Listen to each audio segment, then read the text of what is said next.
How it do, how it be, how it is, everybody. Welcome in and welcome back. We're jumping into this episode of Rotten Toil tonight, and I'm very excited.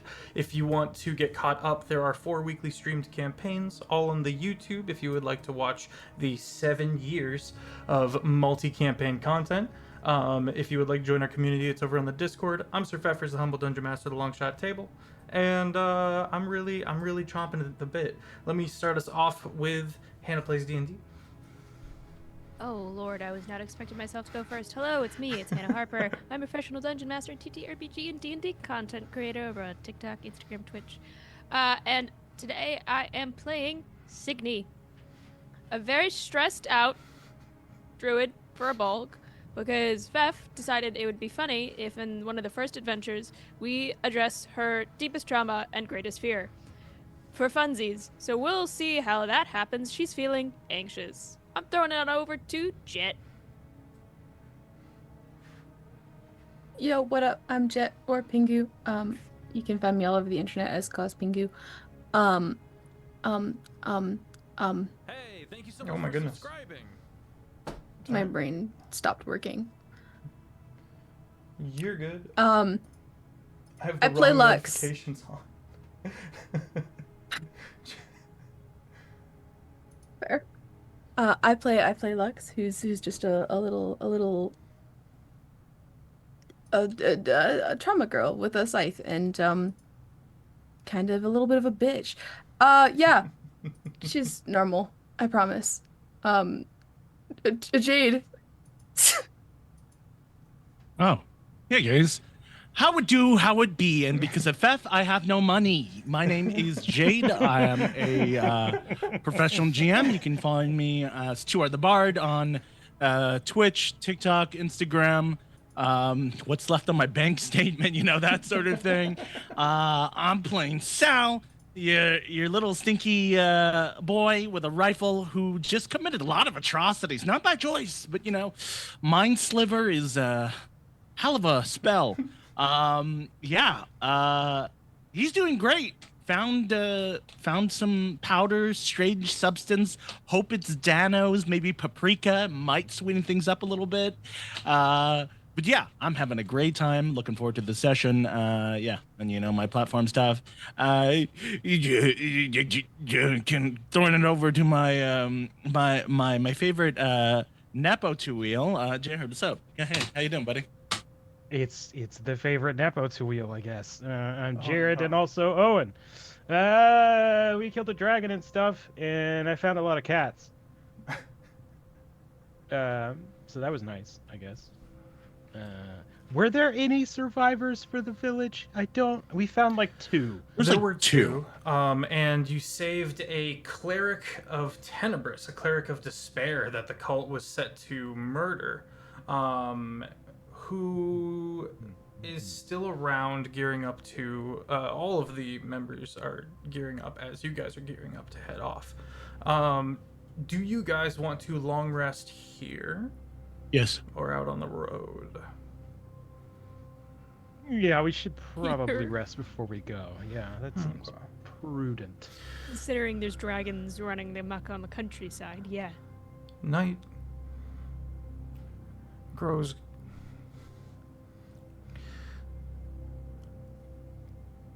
painfully cold. I mean, Of just your mundane means you drove to any kind of flame or anywhere indoors during this time.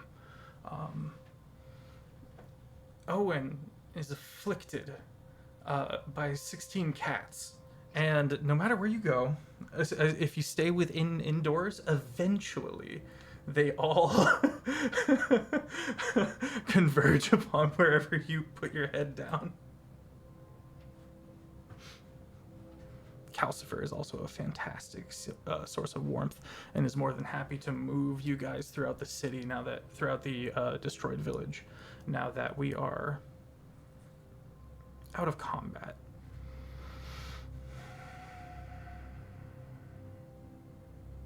Is there anything we would like to cover in the immediate?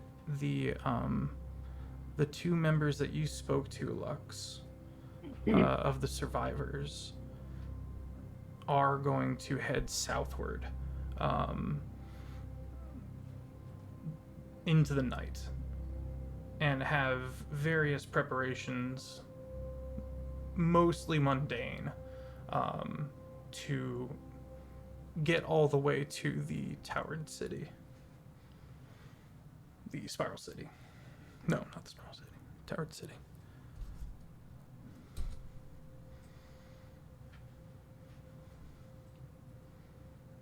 Shall we rest then? Cygni waited until the bodies were all burned. Okay. Calcifer would have stayed and stood watch. I think Hune would have eventually joined you, saying nothing, standing, watching.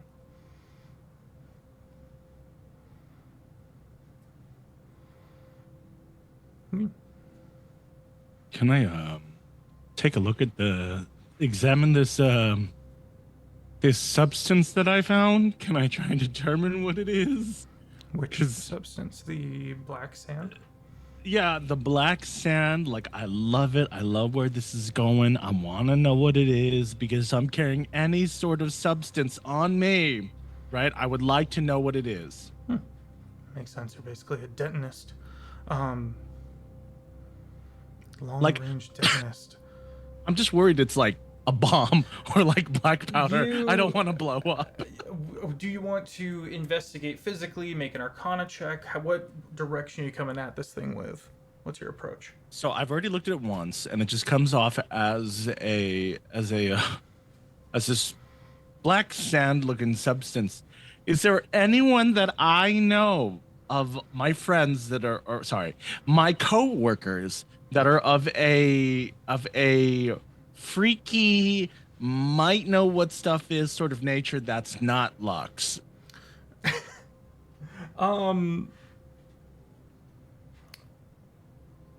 Starting with the party is definitely an option. As far as of the people you've networked with prior, a lot of them are dead. And a lot of them are dead. And the ones that you have worked with would tell you that there has been within this region an absence of gunpowder, which is your first go-to on why this isn't gunpowder. But go ahead and make a history check for me as you review what you know, who you know. Yes. Let me go do that right now. That's going to be 14, boss.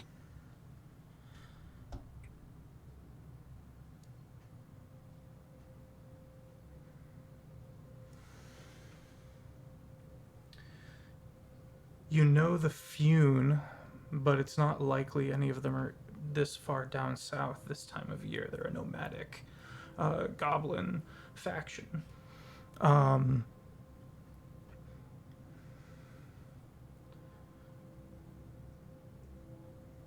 Okay. So it's like, it's possible this is a spell casting. What's the term I'm looking for? component? Component. Thank you. It's just a lot of it. Okay, so someone that probably would cast spells would know what An this arcanist is. of a kind, yeah. An arcanist. Lux is a witch for all intents and purposes, but cannot be trusted. And then there's the rich one. No, and there's one other person who quite literally also terrifies Sal, but definitely not a witch, like an eco-terrorist probably, but I like my options. Why am I narrating myself? Sorry. Why am I narrating myself? I'm going to go over and see if my co-worker, eco-terrorist associate, is still up and about. I'm going to try and zig them out. Yeah, Cygni's in the exact same place that she was. Anytime the fire kind of dies down on the bodies, now crumbling basically to ash at this point. It's just burning the ground. She will cast Burning Hands again and just set it back alight. Yeah, She is I keeping like herself warm on the bodies of the people who did this. keeping yourself warm. Okay. Yeah. I think like right around as Sal's just sort of approaching, like, okay, Cygni is absolutely fine, you know? They're not like Lux, you know? She's not as crazy. And then just like looks over in general direction and just like, oh, okay. Well, fuck, all right. You turn the corner and they're just standing in a row, quietly watching as the bodies of the cult are just burned down. Red hot metal of armor, the various snap and crackle of things that aren't wood, And you know, a giant fiery horse next to me. and of course Calcifer looking stoic. Of course, Casper. Yeah. Hmm. Okay.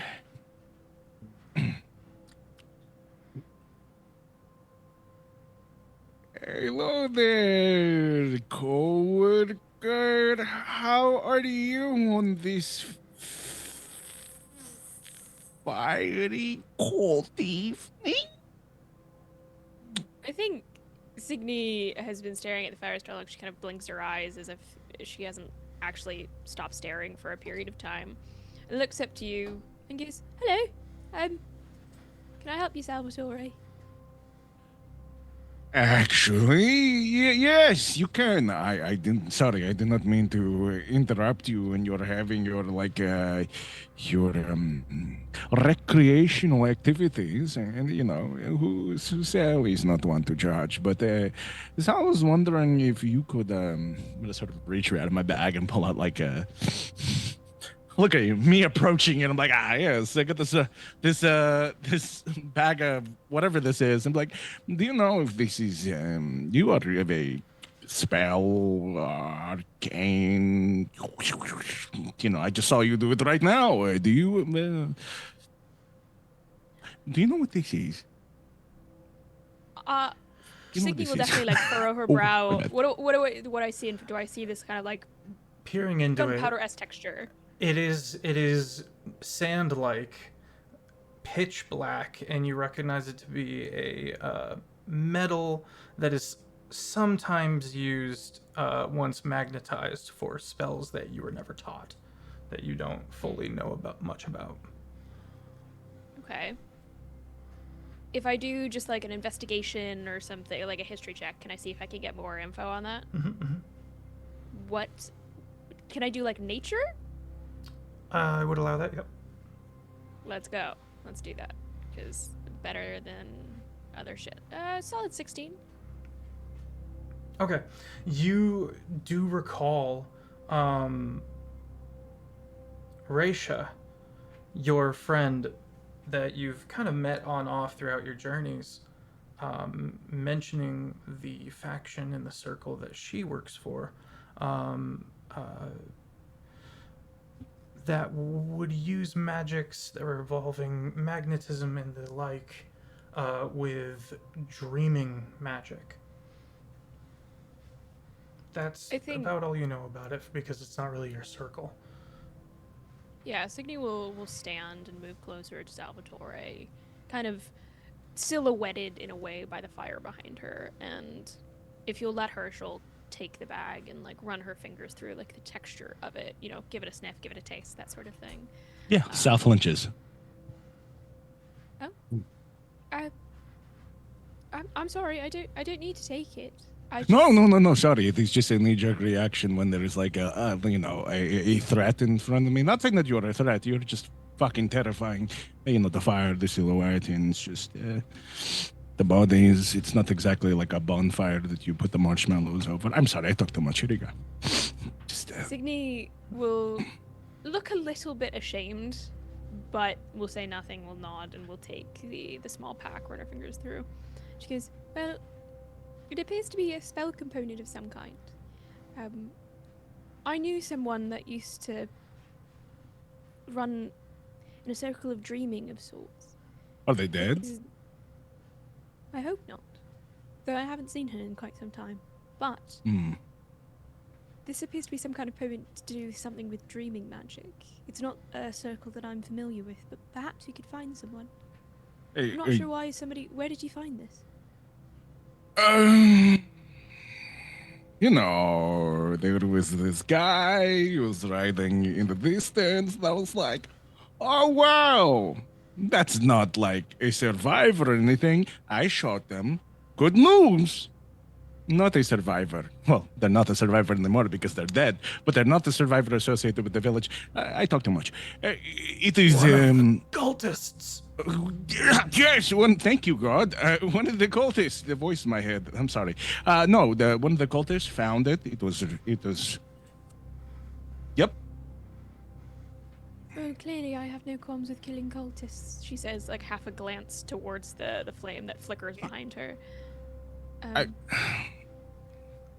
But no, I'm sorry I can't give you more information. But I promise, I'm not as scary as I look.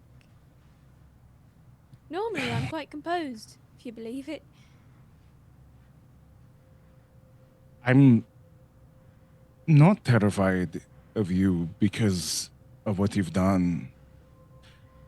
I'm terrified of you because I'm not used to being around people that are stronger than me. In fact, I tend to keep my distance. In fact, this is the longest conversation I've had with someone that wasn't behind the scope, so I know you're probably, more than likely, at least in comparison to Lux, you are a decent person underneath there, and I want you to know, whatever circle you're a part of, circle of war crime or whatever. Wildfire. Same thing. But Trust me, it isn't. now I'm terrified. You should But be. I don't know how I feel about that. You're a good person. Goodbye. I think Cygni will just fucking tilt her head to the side, the stains of like this dust still on her fingers, and be like, I don't really understand that, man. Just kind of gesture, talking to, I think, the other furbolg's behind me, right? He is a human covered in giant tattoos. That's the one. Hewn. And I go, hewn. And I go, they seem nice. They talk real fast. Yeah, I think they're not used to being around people. I think Neither am I. it's like a fight or flight. I think he really thinks that you're gonna just like kill him. And everyone else around him. We really have to work on your speaking voice. It's almost as if you're constantly in a whisper. So I like end up walking back to him. I'll try. No, I didn't. You don't have to speak louder. It's just it sounds like it sounds like stage whispering constantly, and I love it. He's raspy, yeah. I've been thinking.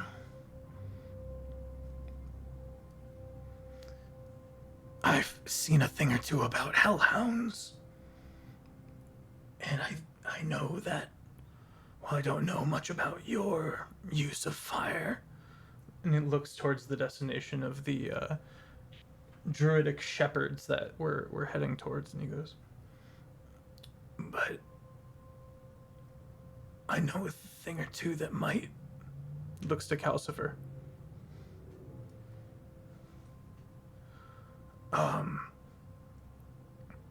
Help this one become your familiar. Cygni staying composed, but Hannah freaking out internally. How so? I mean, Calcifer's his own person, so I wouldn't want to force anything on him. It would take time and peace. So, how about we keep doing this? And go help the people that raised me. Alright. I give Calcifer a scritch under the chin.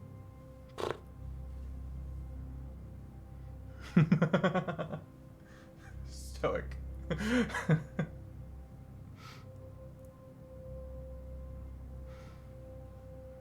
The party gets a long rest. I need Lux, Owen, and Cygni to roll me a D100. D100. I'm sorry, Salvatore, Cygni, and Owen to roll me a D100 as you all are inflicted with nightmares. What the fuck? What would a 19 get me? Still afraid of the Shadow Men now? I don't dream.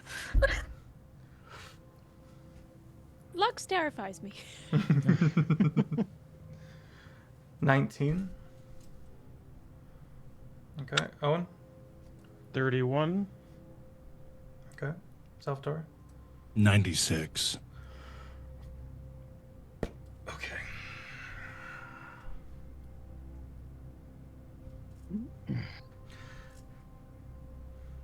Cygni. It's not too bad. It's a forest that is that your brain is made to kind of look a lot like home, but it's wrong. Everything's in the wrong place. And it's not that it seems intentional. And it just keeps getting more and more pointedly eerie and stressful in that kind of anxious state, induced stress dream. And it's ongoing. Owen.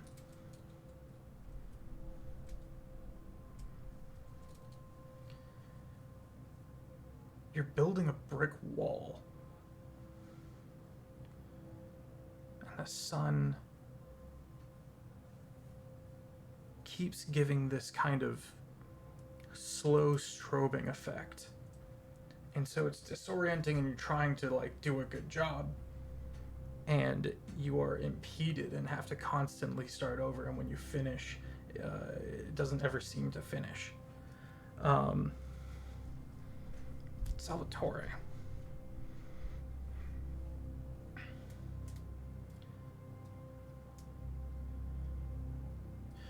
You are in a room that you cannot see, filled with many, many, many more people who also cannot see. And everyone is convinced the room is getting smaller.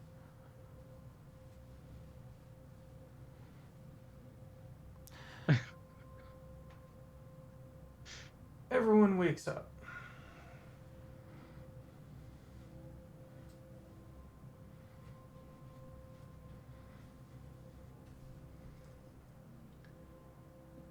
Owen, you wake up covered in cats. Yeah, I was gonna say the obvious stress dream is just because my face is entirely You wake You up can't slowly breathe for all the suffocating. fur. huffing. Okay. The dream. Just enough not to wake me up, but not enough to breathe properly for the entire night. And I just start disentangling, like with it, you know. Then you try to pick the cat up, and it like has claws, and you're like have to pry it off. Mm-hmm. Ugh. Oh, my apologies. That is not the right music. Good gracious. Okay. Is everyone ready to traverse? Is there anything else we want to cover? Do we want to talk to any of the people who are going to try to go their separate ways? I mean, this is the town that we were coming for, right? Or do we? Or was this along the way? This was along the way. You're heading Ah, okay. towards a druidic faction of shepherds. You Right. know that one of the nightmares of the rods you have was created at that location. All right, then we don't really have time to waste. So Owen starts packing up his stuff. Cygni puts a cat in her bag. You can hear the yowling. Yeah. She really tries to hide it, but she is immediately there is like she finds like the most soot-ridden cat she could possibly find. I want it like pitch black, bright green eyes. She takes it, puts it in her bag, gives it a little scritch. This is now my friend. You have a grumpy cat. Yeah, I wanted to. Can I have one of those like stupid flat faces? Yeah. The ones that like are just look like an old angry man. Exactly.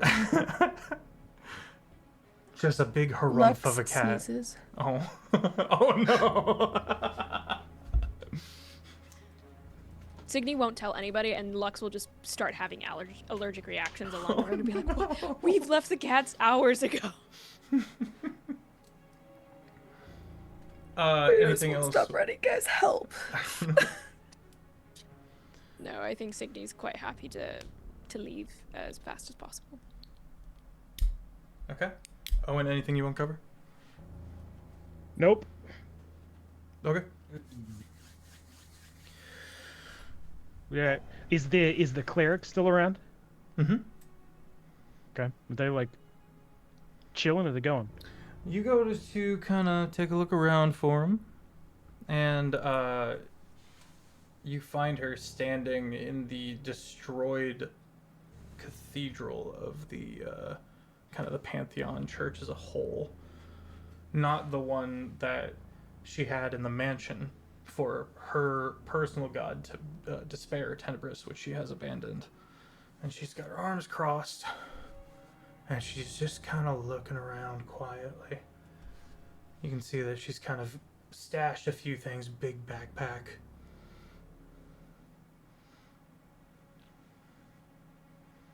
All right. Yeah. I mean, Owen didn't have any specific plans. I was just. Okay. Well, horses are able to be acquired. You won't be able to take them with you the whole journey, but it will help a lot for the next couple of hours. Do we want to take horses with us? Okay.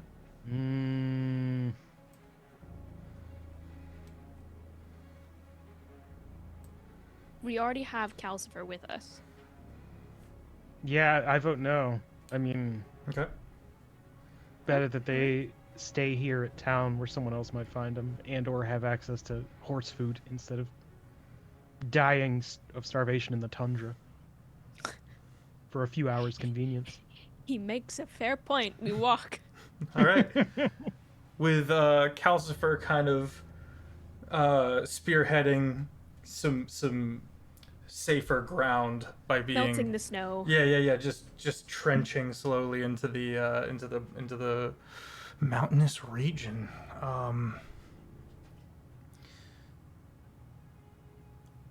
Cygni. A long time ago, Raisha gave you a knickknack of some kind. What was it? It was a small mouse skull. Okay. Cygni wears it still at her belt, along with the feathers that she carries from her home, is attached to it at her waist. Okay. Lux, you notice it's giving off light. It's starting to grow more in brightness. Sorry. It's terrible grammar. It illuminates slowly. I got there.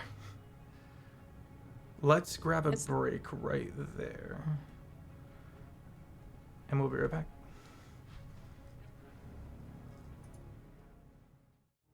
And we're back. So, yes, Lux, on Cygni's belt is a small, did you say rat skull, bird skull? Rat skull. Rat skull.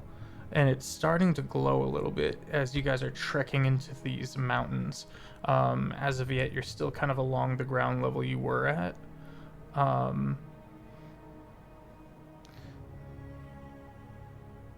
Would I be worried that it's gonna like give our position away, or just it's just glowing?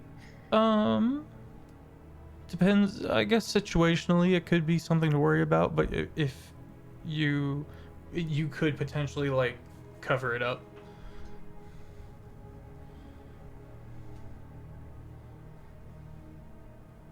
What's with the skull? Cygni goes, it seems to be intact. The glowing skull. She immediately looks to Calcifer. Do you have a skull?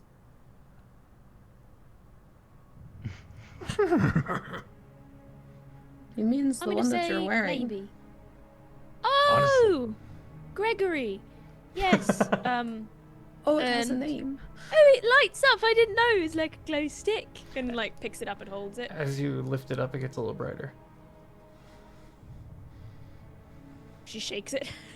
It gets brighter and darker, less bright, the lower it goes in your hand.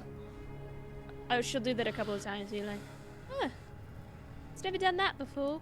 I'm assuming it hasn't done that before. Mm-mm. So if I hold it up, it will be brighter. You Mhm. said. So yeah, she'll take it and she'll just. You wriggle hold in it the air. aloft, it gets brighter. Just as this kind of snowstorm is kicking in, making all the snow immediately around you guys, it's just a little brighter. And you continue to hold it up. Nothing changes aside from its brightness, depending on how high up it is. Does it seem directional in any capacity? Like if I hold it forward versus holding it back, does it get? All right, just up and down. Huh. Right. I don't really have an answer for that. It was a gift, so if it's got some funny business going about it, I'll just. She'll like shove it. Okay. Had you ever done that before? No, it was a gift from a friend, I guess you could say. A mentor, I don't know.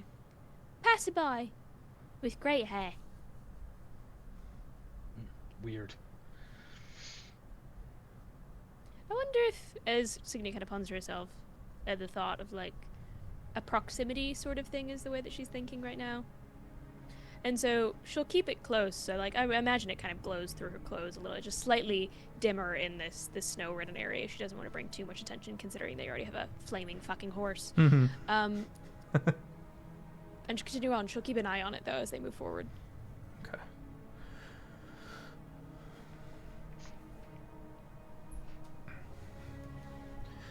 Hune takes a moment to begin unpacking all of the tackle as you guys go, all of the climbing gear, and starts sorting everything, throwing various loops around the shoulder, and kind of going over the basics of climbing and the various security measures of putting the staves into the pikes themselves into the stone or ice to secure yourselves in case you happen to fall. Cygni will listen very, very intently until the very last minute. She'll even go to the effort of like getting tied in, doing all the stuff, and then she'll immediately turn into an eagle.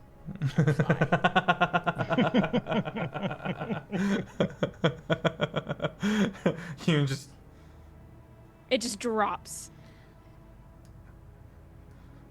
starts looping it back up. I wanted to be an active listener. Cygni can screech at us if our form is off or if our line is up, you know. Oh yeah, I specifically would like to be a tawny owl because they have a really fabulous like caw. Okay. Okay. You know, Very good. That is, and they're good in snow. Excellent. You guys get to this cliff edge. It's this massive hole in the ground. And on the far side of it, you can see the mountain that clearly has been scaled multiple times. You can see various ribbons flowing in the wind at different points, different colors, different markings, a couple of ledges that you might rest on. But you got to get in the hole first to get to it seems like, as Hune goes over to the various staves and anchors along the edge of the cliff, and he starts kicking them and testing some of them, and Gonna make a survival check on his part. Oh, nat 20. Let's go. Slowly begins looping the rope around, forming various knots, murmuring under his breath, whether it be just tradition or arcane, you're not sure. You don't see anything fancy about it, but there seems to be some ritual around what he's doing as he then slowly begins harnessing everybody up in a line, nods, looks to Salvatore and goes, "You will be closest as you will translate." Okay. Oh, I'm gonna drop you. And I'll deny I said that.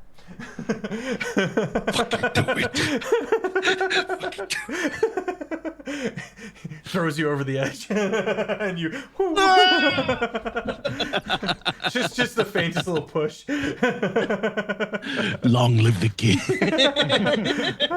Boom, smack to the bottom about 5 feet below, and he chuckles, starts climbing down, gets everybody situated.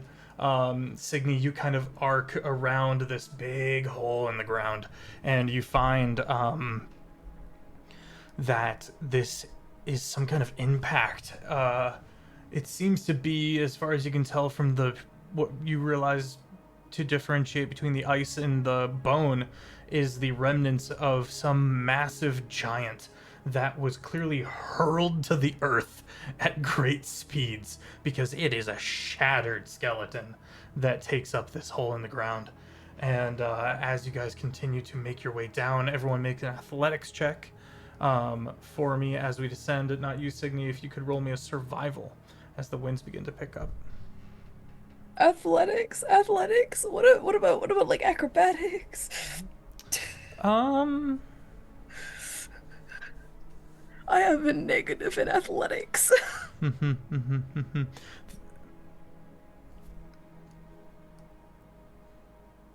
Thinking. Allow it, Feff. I think in future potentially dire situations we'll be needing athletics then. So I'm gonna, acrobatics then. So I would say athletics for now.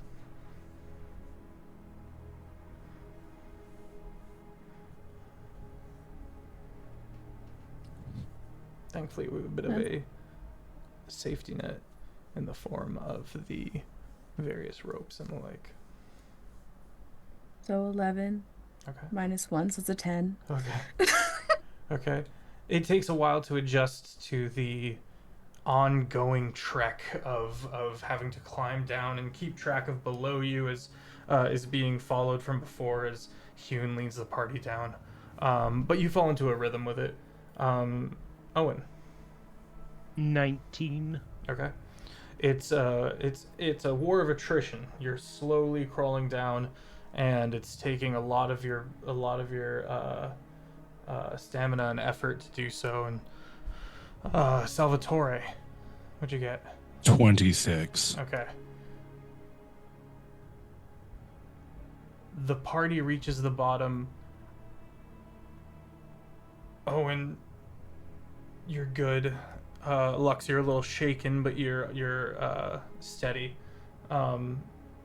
Salvatore is not even out of breath.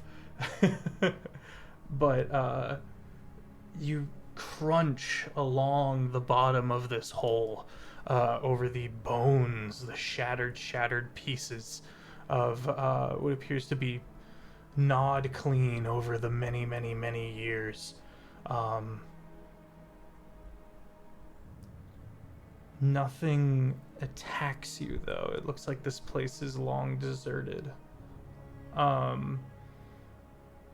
Cygni keeping a careful watch.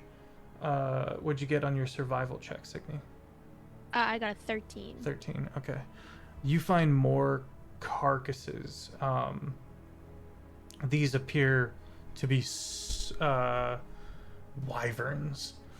A lot of them. Tucked away in various places.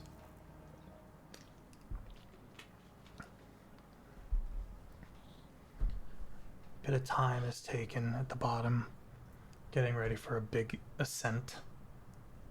Hune maps out the various places where we'll be able to stop and rest.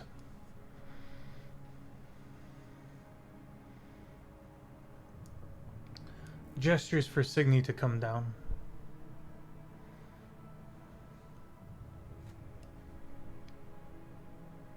And land on his shoulder. Leans over. I've been reviewing what I know about hellhounds. It's possible Calcifer crunches out the word Calcifer can traverse to these various ledges.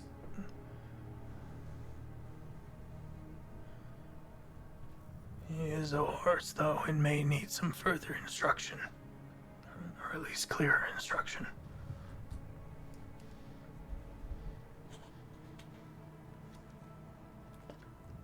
Give a big old blink in his direction to keep talking. You may have to instruct Calcifer to teleport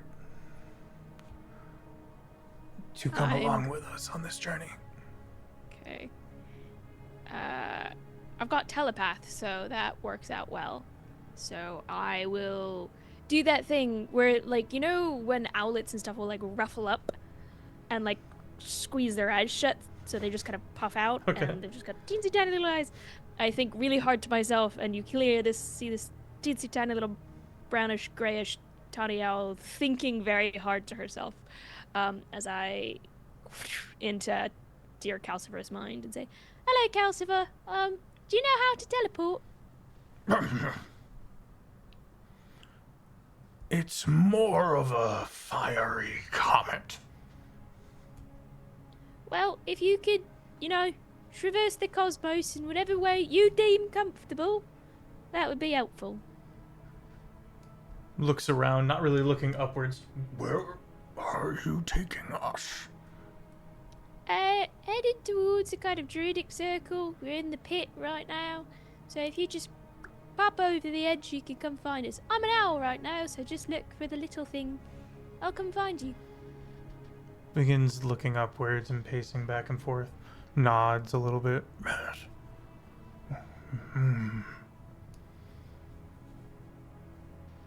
They are up. What kind of unnatural creatures live up? I agree, Calcifer. Much more for a flat land, but some people like the up, and we've got to respect that. Of course. And starts planning out its route. What unnatural creatures live up is so good.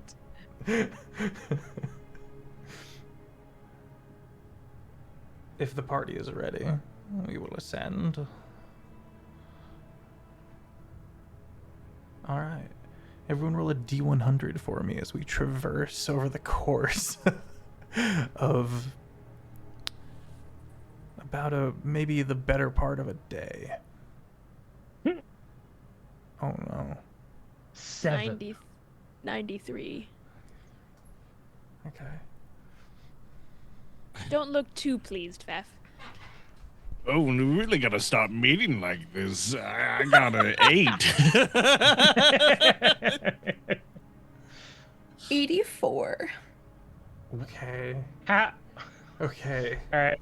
Okay. A wide spread, How guys. did that- We How just was like that fall split into each other's so- arms. Just like Gotta keep warm. Thank you, Jace. Okay. Owen. Okay.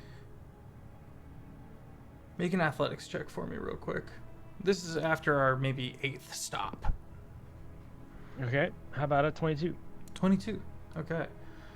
You are getting to the point where you are making sure your mind doesn't wander. Okay. Okay. When you look to the side, and of the caked on snow and ice on this mountain, one particular chunk kind of turns and looks at you, begins to slowly make movements to change position along so that it's vertically facing you, and it's somewhere between a polar bear and an orca, holding onto the side as it has burrowed deep into the craters, showing a certain amount of elemental prowess. You've just gotten onto the top. You turn and you pull up Salvatore, and you look over Hune's shoulder, and you see the two small, beady black eyes amongst the white look towards you. The head and body is orca killer whale shaped, and then the limbs are these massive land shark-esque bear-like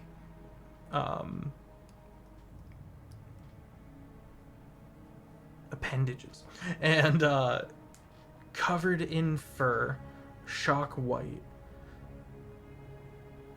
and all you're seeing is the beady eyes turning towards you. You get just kind of a glimpse of this thing amongst the snowfall. It's about 40 feet from you, about eye level, northward. If you were looking at the cliff, you would say along the right side of the cliff. All right. Well, is my sword like notifying me of anything? Not yet. Okay. Then I assume beast, and I'm gonna start looking around for Cygni. Cygni. What is that? Do I have any fucking clue what this You thing have is? no earthly idea. I go. It definitely appears as bestial. I like the idea that just inside Owen's head, you just hear, uh-oh, and no actual response. Salvatore. Immediately dangerous.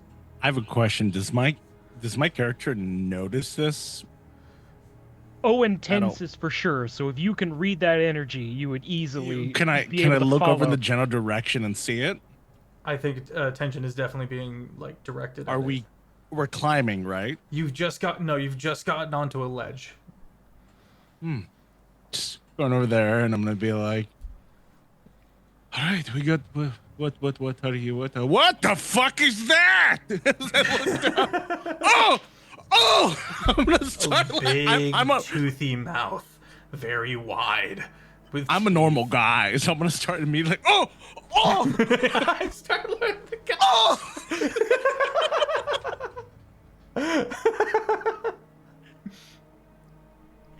I'm doing it. I'm getting ready because I don't keep my gun loaded. That's unsafe. I'm loading. Oh fuck. Oh no. I would love to attempt, if this creature is, intelligent enough, I will attempt to use telepath. Okay. Actually, let me quickly double check of whether or not it has to be a friendly creature before I boldly say that. Any creature I can see within 60 feet doesn't have to be a friend. It just needs to be in a language that I know. So I can try Druidic, I can try Common. I'll just shout at a couple, and I'll just say, retreat, in the hopes that maybe it'll turn around. Okay. I don't think it'll be intelligent enough to, but it's worth a shot.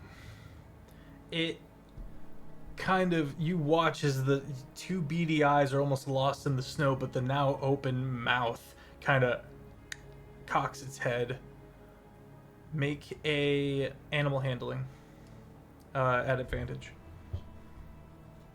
You'd think I'd be good at this, but 12. not an animal to be handled Oh, I have lightly, for I have sure. speech of beast and leaf, so I can Okay. actually communicate in a limited manner with beasts. They can understand my words, but they cannot Okay. speak back in return. And I Your have advantage on all charisma checks to influence them. okay. Okay. So can I maybe Um, roll with advantage on that? Do you want to cast a spell? It's not a spell. It's Oh, just my part of being apologies. a Furbolg. Oh, that's right. That's right. You can speak at it. Yeah. Apologies. Yeah. Make a. So you rolled a animal handling, and you got did. a 12 or a 14. I forgot already. Okay. Shit. You can further speak to it and make a persuasion check as it kind of nestles down into the stone.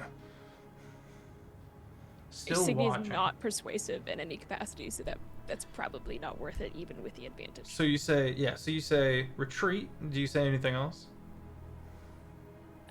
We don't have any food. Please go away. Don't eat them.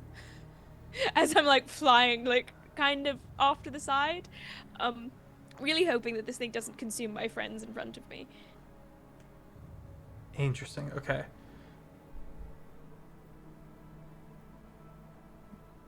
And did you make I'll that leave- additional persuasion check at advantage? I'll give it a go. They'll go Okay. really bitter. They don't taste nice. That is a 13 for the first one and an 8, so 13. Okay. It doesn't flee as much as it does kind of burrow along the surface upwards and away a bit. It continues to kind of roam about, seems to be keeping its eye on y'all, just kind of watching.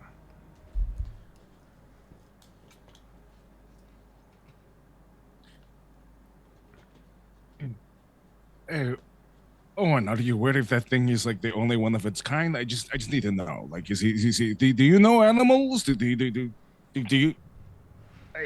I can't imagine there's more than one of that size creature that Okay, lives, well, in that so- case, if anything bad happens, if it comes after me first and I accidentally make it extinct, just know that I did it in self-defense. It's just like Yeah, that's pretty much how it works. The Hune says, that is not the biggest creature out here. There are more than a few of them. Generally, What do they eat? They prey upon the various goats and elk that can roam these lands. Oh, well, I'm not a goat. Well, you're not a goat. We don't know anyone that's a goat, right? Cygni, don't turn into a Nope, goat. not even close. I could be a goat if you needed to be, No, be no, a goat, no, but no, I'm only no, like partly a goat. This is all in everyone's honestly, head. It's honestly more of like a sheep sort of situation. I'm not a quiet dude. I'm gonna yell this out loud. Everyone just Create an at the avalanche. bird. no, Yeah, I was also laughing thinking there. avalanche. It just like that tawny squawk at you as it like tilts its head, attempting to communicate. Cygni, whatever you do not turn it into a goat. So sorry, you wanted me to be a goat. It's kind of hard to hear you over the wind. goat. Meanwhile, it's like telepathic. I think there's a big belly laugh from Hune, who starts looping up the next one and starts getting ready to ascend. He's gonna pause, kind of try to take stock of what time it is, and then kneel down and start heating up some water, before making a very oversaturated tea, and handing it out to everybody, and then reusing that same water to make a soup, on a single bit of fire. He pulls out a rock and conjures up a small flame, just heating this small bare stomach, reused many times over. And offers some to everybody else, consumes a bit, gets ready, stretches a little, drinks some water, waits 20 minutes for goodness. You're not supposed to swim after about half an hour, 20 minutes for climbing. And we're off. Everyone make an athletics check. Except Cygni. Pays to be a bird. And actually, I would love to retcon. The little skull that I have is a great tit. Okay. He's so small. And they've got a great name. 7. Okay. 14. What are we rolling again? Athletics. Athletics. Oh, The bane of my existence. I mean, what? 14. Okay. Okay. At one point, Lux, No. the loop you made,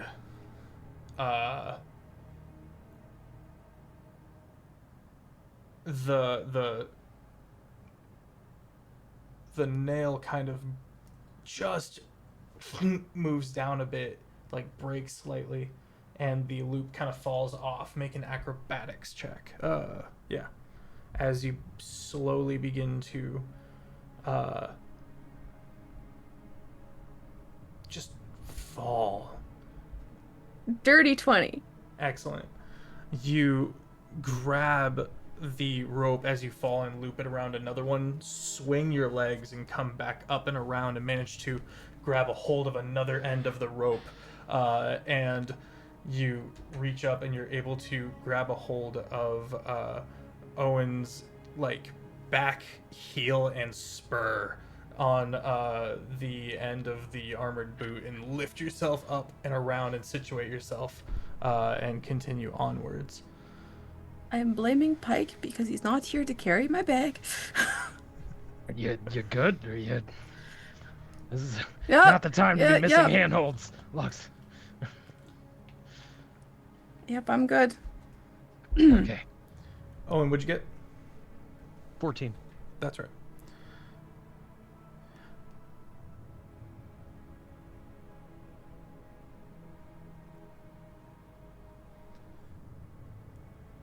Two stops later.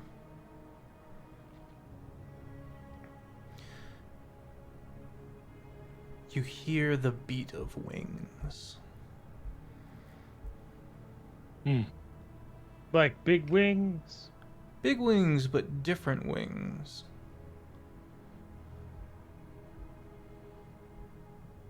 Like, I'm looking for that dragon. Mm-hmm. talking loud. Chicken, buffalo wings. What are we talking about? Would the party like to do anything to prepare as the wings get louder? Question. Would I be familiar with the beating of said wings? Make a history check for Can me, I please. we on- stealth? Can Are we I on, like, argue a- nature? Yes. Can I hide? Mm-hmm. Yeah, I was gonna ask about our environment. Are we like on the? Like on a Everyone is able ledge to still, find or are we- nooks and crannies and bits of spots to hide and cover. The ledge is pretty far down, but you're able to find little spots. Owen, you're able to lift yourself up under kind of this rounding outcropping. Go ahead.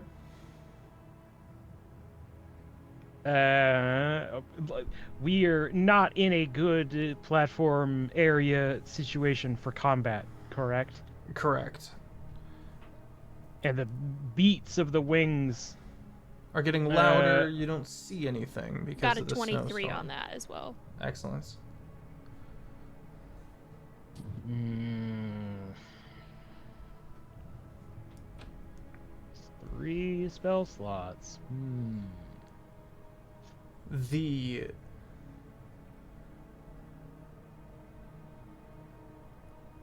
well, first of all, I would say everyone is able to find a spot to hide, except Salvatore, because of the D100 roll. Cygni, I rolled a. Go ahead.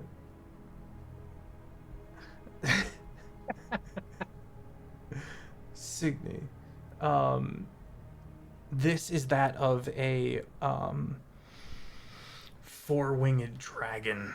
You know of a few of these that you have heard of. You've never heard of any glacial like entities that are draconic with these four wings. They tend to be from other dimensions.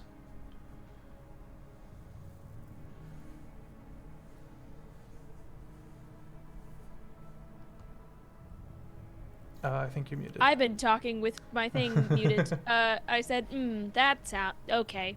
I think I will, considering Salvatore is kind of like scrambling to hide as well, you just hear, dragon in like all of your heads for a moment. And I'll even say a little extra to Salvatore and go, don't worry, I've got Revivify prepped. As you can't, hide with the rest of us. Mm-hmm. I'm gonna go find a gentle perch somewhere. Okay. The black dragon that... Oh, go ahead. I do have Pass Without a Trace. Do you cast it? Can you cast in bird form? I can't. I'd have to come out of bird form. What's the move? If I can find like a perch big enough for like me to go hide, I will cast Pass Without a Trace on everybody. Okay, make a perception check, Owen. Is it confirmed by all of us that there's a dragon? That there's a... Mm-hmm. I definitely, I telepath into your heads that I think, based on the wing, that it is a dragon. And I got a 22. I cast invisibility on myself. Okay. I mean, we're not in a good place to be fighting a dragon. To get attacked by a dragon or otherwise confront a dragon. So I'm going to pull a length of rope out of my bag and cast Rope Trick. No way. You have rope trick? I have Rope Trick. Owen, seeing the situation, throws up this line of rope and a small portal forms at the top of it and is able to climb up with everybody who is attached if need be. Cygni, I was gonna say, you managed to find this nook where you're able to like put all your weight on your upper back and knees, and then you look and Owen is slowly going up this rope and dragging the other people who are attached. Are you bolting for it? I think that like I would have still been in bird form, checking out this nook, seeing if it's like good, and then getting prepared to like come out of it, like prepping cast without a trace, being like, okay, do I have my components? Like I'm still in bird form, and I turn around with my little wings, and Owen stole my fucking thunder, and then I'm gonna fly up in the portal. Okay, you guys step into this kind of cloudy pocket dimension. It's the loading screen of any Assassin's Creed game. This kind of open space, and you're Tutorial able messages to... in the corner. Yeah. Hints on the gameplay mechanics. And as the thing closes, you are able to see down through the hole and see the alien dragon that flaps into sight and kind of lands on the side. Jaws bloody, snout incredibly long with horns that are flanged way backward. The four wings kind of span out and kind of drape over the stone and ice as it sneaks its neck around and starts looking around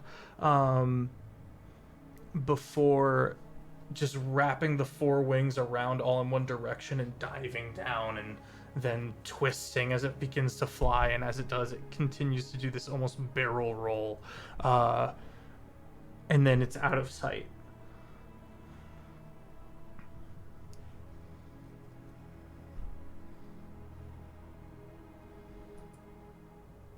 The question Lux is, how drop. long do we wait? Lux drops her invisibility. I hate dragons.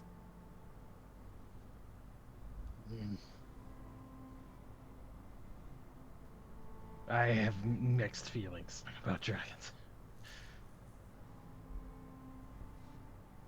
Hate that one.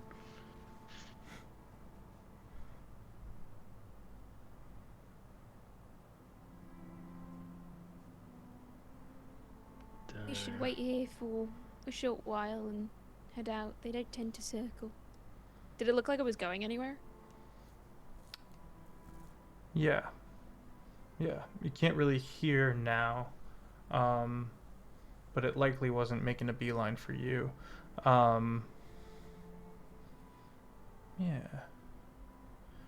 Bit of time passes. Hune makes more tea.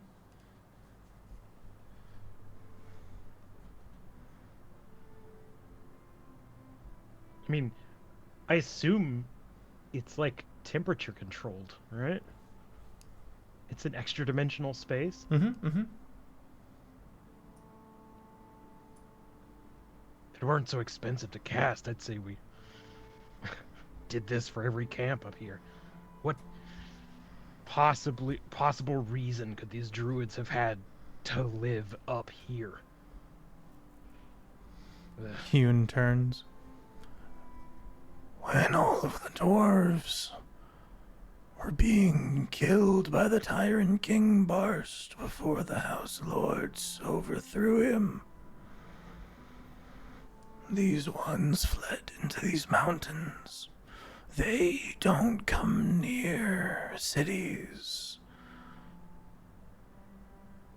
They prefer nomadic passages.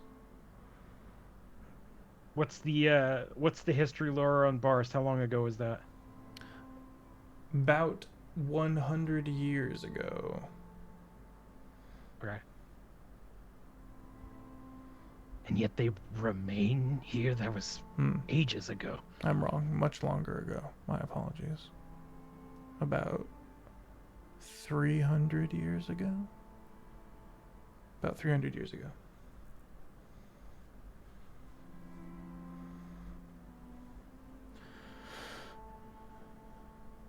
Some have left, yes, but circles tend to keep to themselves as a rule. There's plenty of empty land in the middle of nowhere that isn't at the top of a frozen mountain. Oh, they do Maybe all they right aren't for safe. themselves. You would be surprised. Temperature control, safe places, lots of food.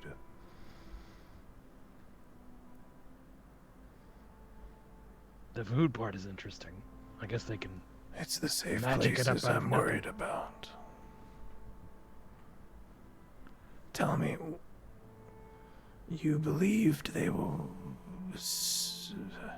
What was the reason? Looks to Salvatore to hope for, and Cygni for translation, but what was the reason that you traversed here? I forgot I don't speak giant.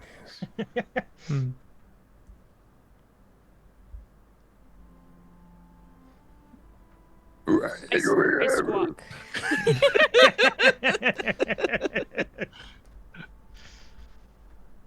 Why? Yeah, chance. Are you looking for the shepherds?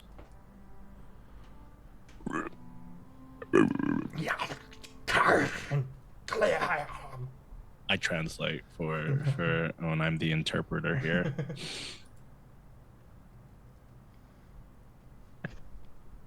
Owen tries to clear something out of his throat and winds up saying something very out of pocket.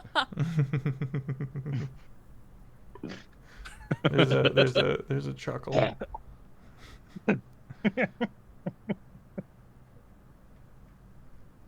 The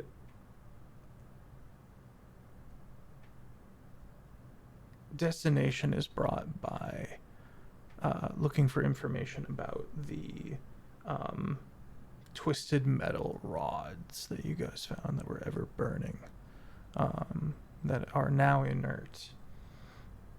Okay. One of them was created here, and you know that it involved a horrific death.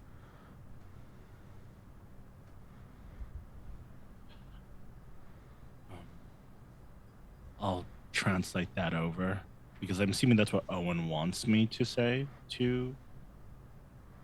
Is that what do you want me to say, Owen? I'm translating for us. For you. Yeah. I mean that information. It's sure. Yeah. Provide all that. I'm also gonna say, I'm gonna be like, eat, pray, love. Owen's going through a lot. I'll add that information.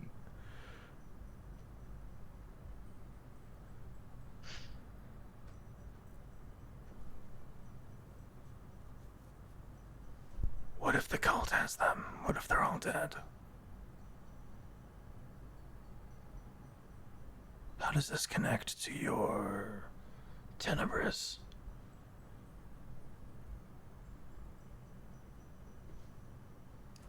That's the question, isn't it?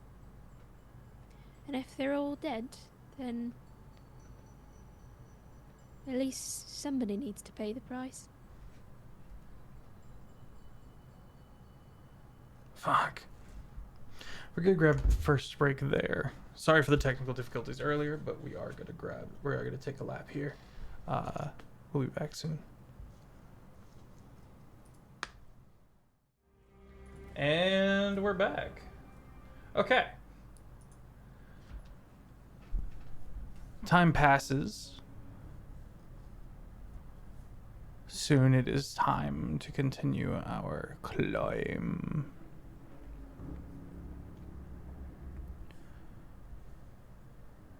Hune gets up, starts stretching a bit. Looks to Owen.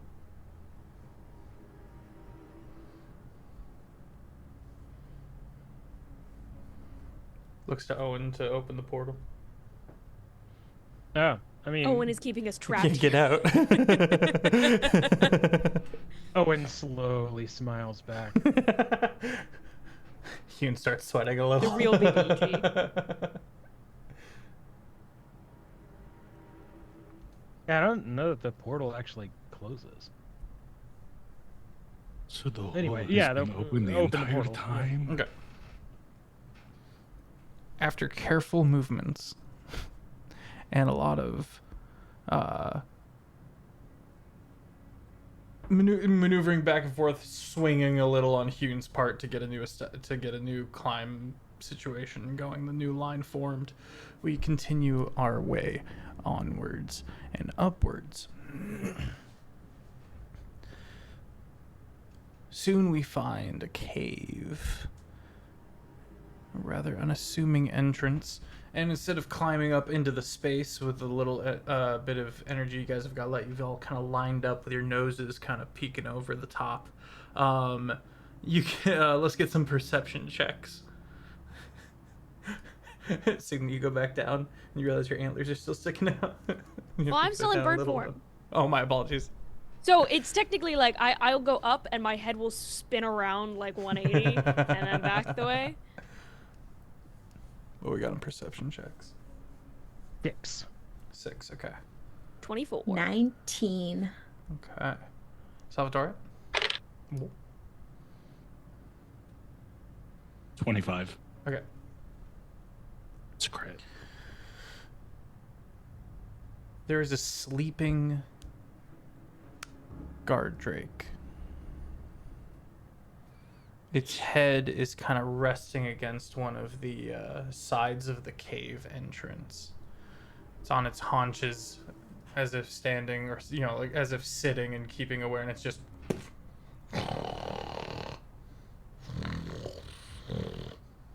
I don't know if the gate picked that up, but it's snoring.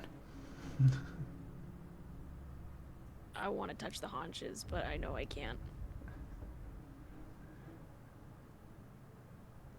Seems the dragon cult has already occupied this space.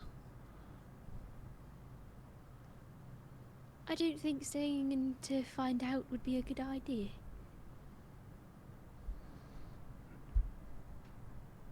If there's any survivors, those are the last of the surface dwellers of the dwarves. The rest went underground 300 years ago.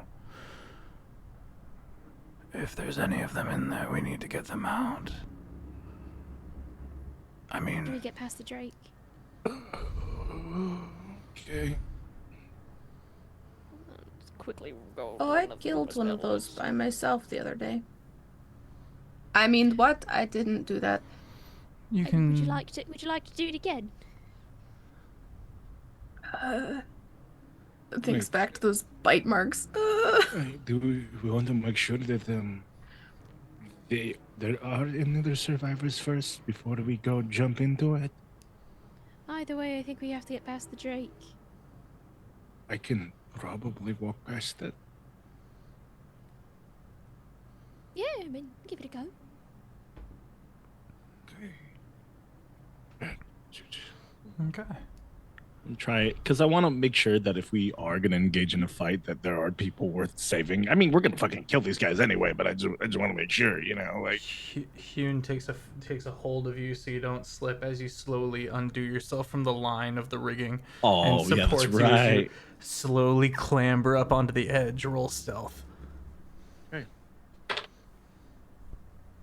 There's going to be. Audric posted the third picture in the Discord for me. It's of the Gardrick. 17 plus my 11. 28. Okay. Slowly stepping across the frozen stone, avoiding the crunchy spots of snow. You come alongside and you're eye level with the Drake. And you slowly walk around it.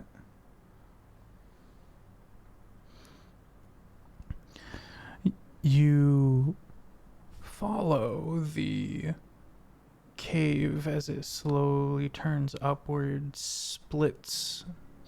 Do you want to go upwards or downwards?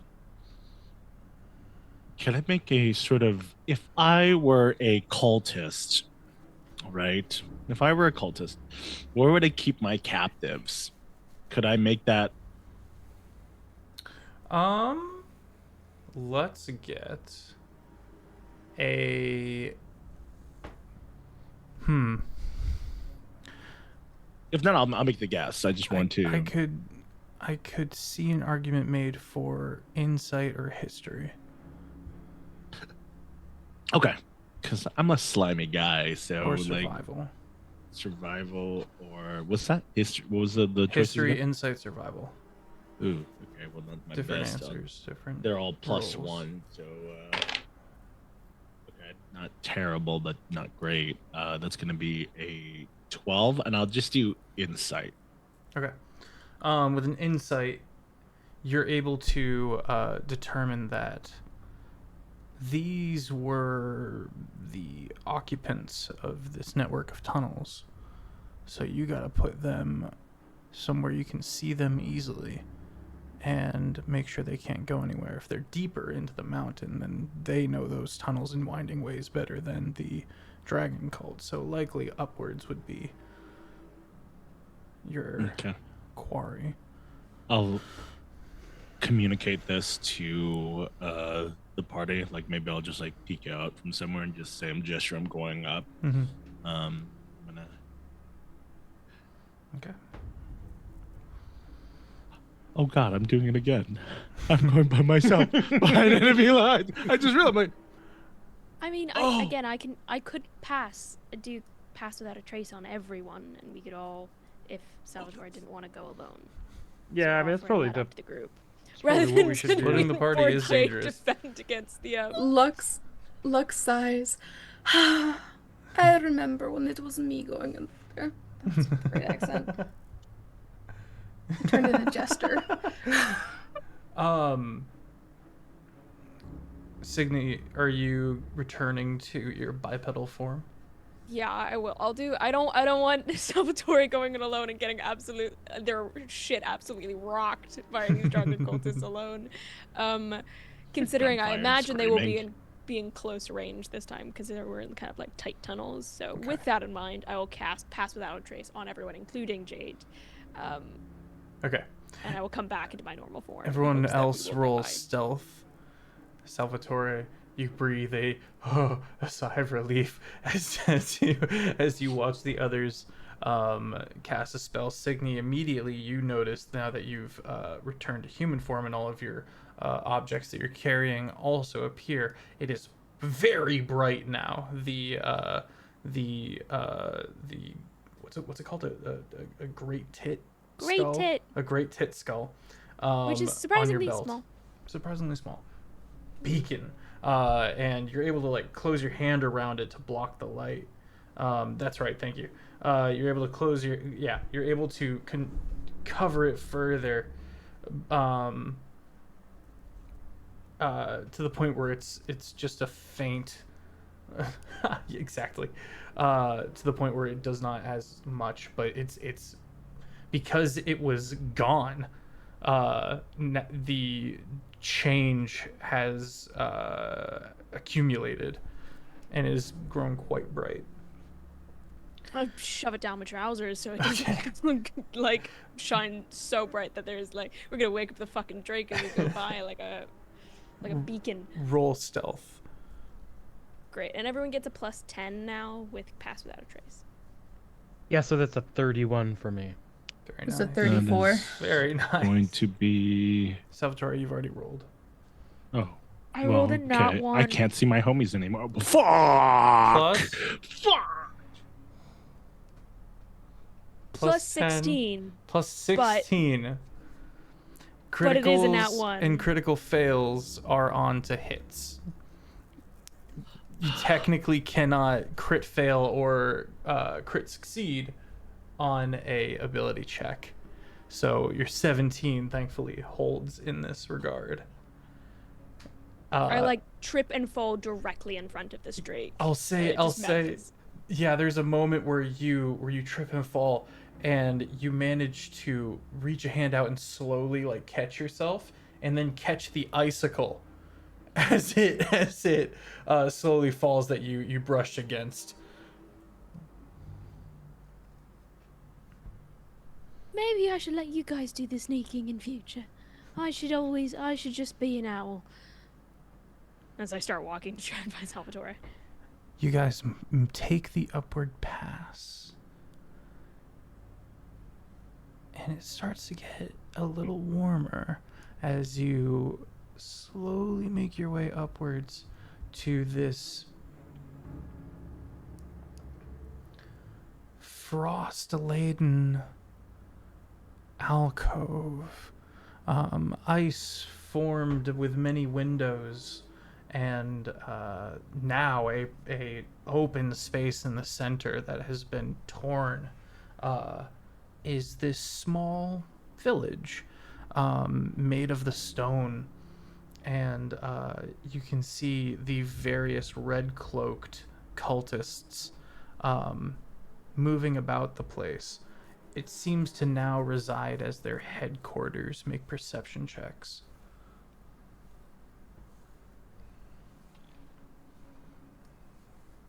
Nice. 22. 18. 15. 10. The large tower on the far side that goes all the way to the ceiling and then connects with what used to be roof buildings or ceiling buildings, now decimated. You can see these nightmarish creatures, these quarry, on all fours, and they look just a little draconic, a little bit like a guard drake. You can post the second picture, Audric, in the Discord for me, and you watch as they slowly have in front of them this cone of warbling air, keeping maybe 15 or so dwarves asleep. You can see this because the tower has been pried open, and so you can see all the levels going up, and they seem to be tied in such a way that if someone were to cut the line, those sleeping dwarves would roll off the side and fall 30, 40 feet.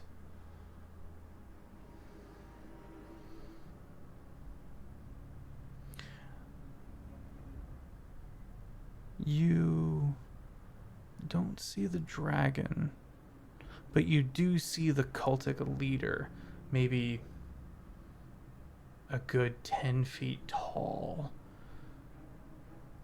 slowly moving through the space, moving from table to table where various groups are poring over different stations or writing things down. And last but not least, Salvatore, you recognize that most of the buildings are filled with barrels and barrels of gunpowder.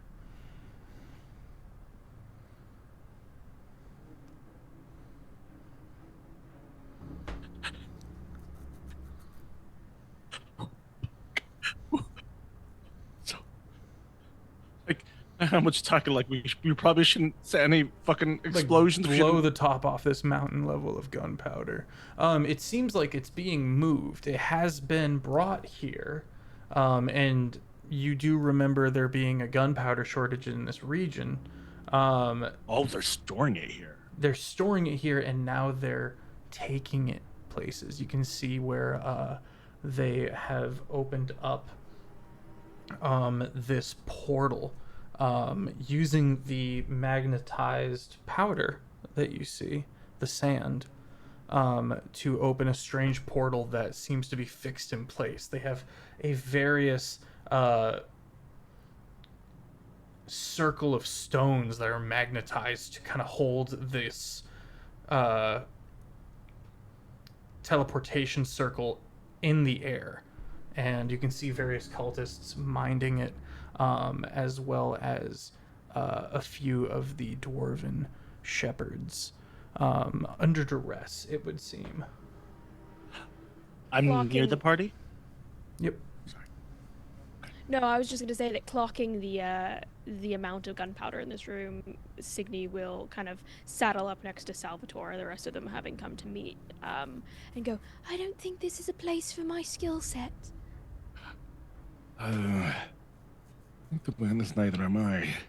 As he sort of like gestures to his guns, and like, you know, would an explosion be set off if I just happen to stand next to something? If I pull the flint, could I potentially blow up? Is what I'm wondering. If you walked into one of these houses, it would certainly be a hazard, because the houses have been emptied out and filled with barrels and barrels of the stuff. Walking around outside the houses in this kind of opened up village at the top of the mountain would not necessarily detonate. You can smell it though. Okay. So to clarify for my brain, we're up top here. There's this like village, and there's these buildings filled with this black powder. There's a portal that's using the same Black sand. Dano's themed sand that they're using to open the portal. How many cultists can I see, and how many shepherds? Of the shepherds, 2 seem to be conscious. The rest are being kept asleep along the massive opened tower along the far side of the village. The quarry, the nightmares, be looking over these sleeping dwarves, keeping them asleep, inflicting nightmares upon them. Okay. I'm gonna look over to Cygni. Well, my skill set will work for now, but we think we got this. There's the creatures over there, and there's the portal. You got any bright ideas? Ideas really aren't my forte. but I think that maybe we prioritize getting the dwarves out of their predicament and then focusing on the rest. And I'll like turn to Lux and be like, "You're kind of sneaky. Any thoughts?" Yeah, I guess we could save the people. We should save the people. We I kind of need the want information as a priority. We did come here the for them, so- information is the most important part. However, when we're done, can we please blow this up? I feel like we'd accidentally take ourselves with it, but I'm not saying no. We need to have one of those like montages where we're like walking away and there's an explosion in the background and none of us look back because cool people don't look at explosions. And you can put your And shades then the on. avalanche comes and buries us all. So.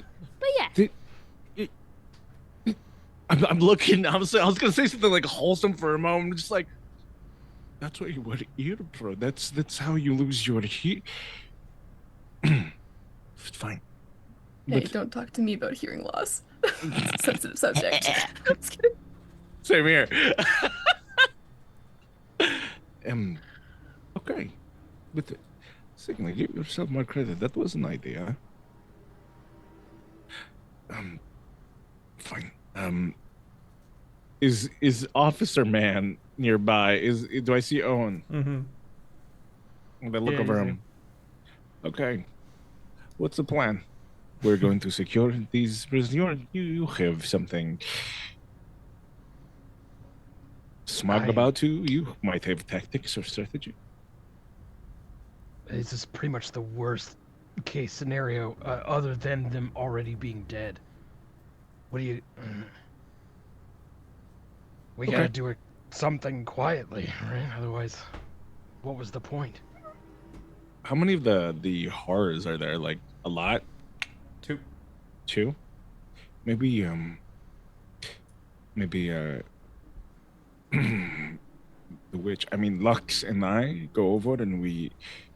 What did you call me? I said, which are we doing? Anyways, Oh, we distract those creatures, and then Cygni, you go over and you get them to go, or try to wake them. Do you have anything that could wake them up? We don't know if waking them up is going to do any good. Like they. But it is better than just standing here and doing nothing. Well, I if could- we make a big spectacle of ourselves, now we have half-conscious dwarves that everyone is trying to kill. See, I knew there was Let something me- smug about you. I think Cygni will go, "Let me get over, assess the situation. I don't know, I could use... Obviously I have telepathy, so maybe I could go into their thoughts and rummage something around. Or at least I can break the ties. Maybe Could we be can helpful. wake them up." Okay. Good luck. Okay. You can see like Cygni starts hyping herself and like, "Okay, sneaking, we can do that. Sneaking, very stealthy." And well, I'll attempt to make my way based on Salvatore's plan to the dwarves to see if I can. My plan. Okay. Yeah, so if it goes wrong, I'm holding you responsible. Thank you for the health chat. Roll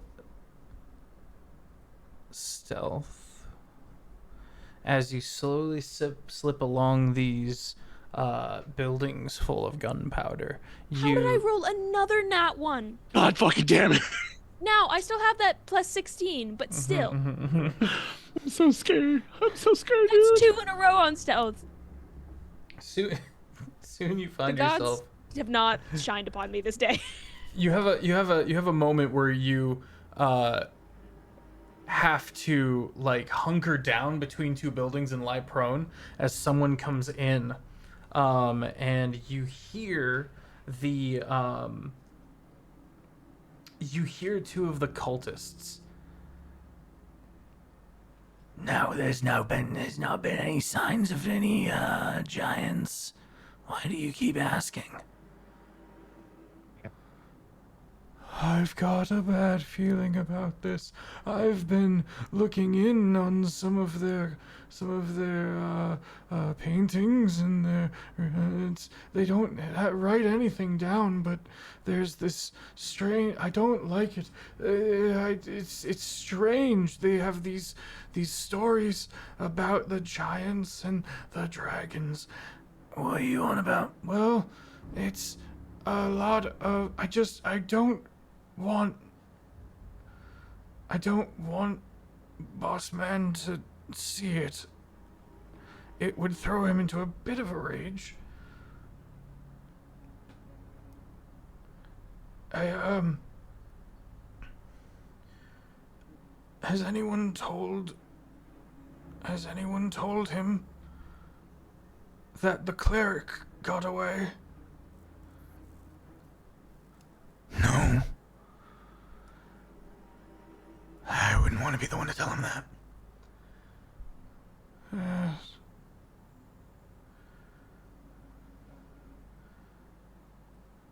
The sooner we blow this thing, the better. Running out of these druids. Did you hear another one of the guard drakes was taken? What do you mean taken?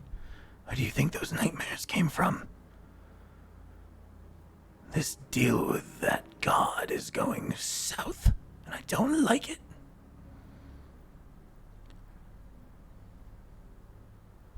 Do you think it's related to the cleric getting away? No. What? You're catastrophizing, buddy. Lock in. Oh, yeah, and they, clearly go and carry some barrels towards the teleportation circle. From here, you can see almost horizontal snow pouring out of this portal that they're keeping open. So it's another location within the frosts. Yeah, I will use my telepath and I'll be able to see if I'm within 60 feet. I can telepath to people and relay this information of I think they're gonna blow the joint. They've made a deal with some kind of god. We should really get these guys and get the fuck out of here. Summarizing, and then continue to head in the direction of the dwarves, hoping I don't eat shit again. Okay. Yes. Can I keep my rifle aimed in Cygni's direction? Maybe be helpful in any way. Sure, it would be loud. Well, just to watch, so I can keep an eye, and I don't want to You would Please need don't shoot to climb up a bit into one of I the have- buildings to I have get a proper vantage, my or maybe on top of one of them. it depends on how big these are, because I've got my Steelhawk, my launch. I can bonus action leap up 15 Okay. feet. You manage to get up and nuzzle down and start doing the crab thing where you start putting snow on top of you and make a little and slowly disappear into a little snow mound and munching on the snow. Oh yeah, not even just to hide my breath. I'm nervous. Did you guys ever watch Atlantis with that mole person? Is he Yeah. You have to stab to the dirt. Okay. Our ecosystem.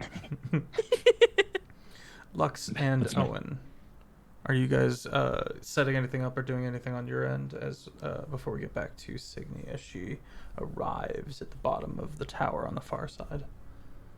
Praying to any gods that will listen. Okay. Not really, but yeah. Okay. Lux? I don't think so. Okay. I mean, I'm keeping a watch on the rest of the movements of the cultists, trying to count how many of them that I can how many unique guys I can see. Mm-hmm. I have a clarifying question. Okay. Are these buildings so close together that if not saying that I will, Mm-hmm. just send you an idea, that if I shoot one, will it be like a domino effect and they all blow up? Or is there like one that is furthest off that would not cause a chain reaction? You can start taking time to study which one that could be if there Yeah, is one. I'll do that then. Make a perception check. Okay, please, for the love of God. That's not terrible. That's a dirty 20. Almost all of them set off a chain reaction, but the Fuck. one closest to the teleporter is the building used to be clearly a bigger one that had a different purpose, involving whatever this open space was. Though it is now also filled with gunpowder, it is a bit farther away from the other buildings. Owen and Lux, you guys are basically down a ramp looking up into this village. Cygni, you get across the way, and you're currently hunkered down behind an unused wheelbarrow. And you look across, and you can see two individuals, one writing fervently, and the other one keeping a watchful eye on the quarry above, having kind of stepped out to look up and keep an eye from the open-facing tower as they continue. Next to the one that is writing, there is the rope, and you can see he's got a hatchet laying across next to him, and he could easily chop the rope, and all of the sleeping dwarves will slowly roll out and fall to their deaths. Right. Okay. Last bit of information. They're both fey looking. Okay. Can I do just an initial read on the dwarves? Do they look like they've been hurt? Have they been battered and bruised? Okay. What are the physical conditions of these people? And then I will shift into like all the detect They magic shit. They look various stages. Most of them are not injured. Some of them are. And I super misspoke, and I apologize. They are not fey looking, the two individuals at the bottom of this tower. I totally misspoke. They are, in fact, one is a cleric, the one writing, the other is a paladin. Two easily Tenebrous, the god of despair.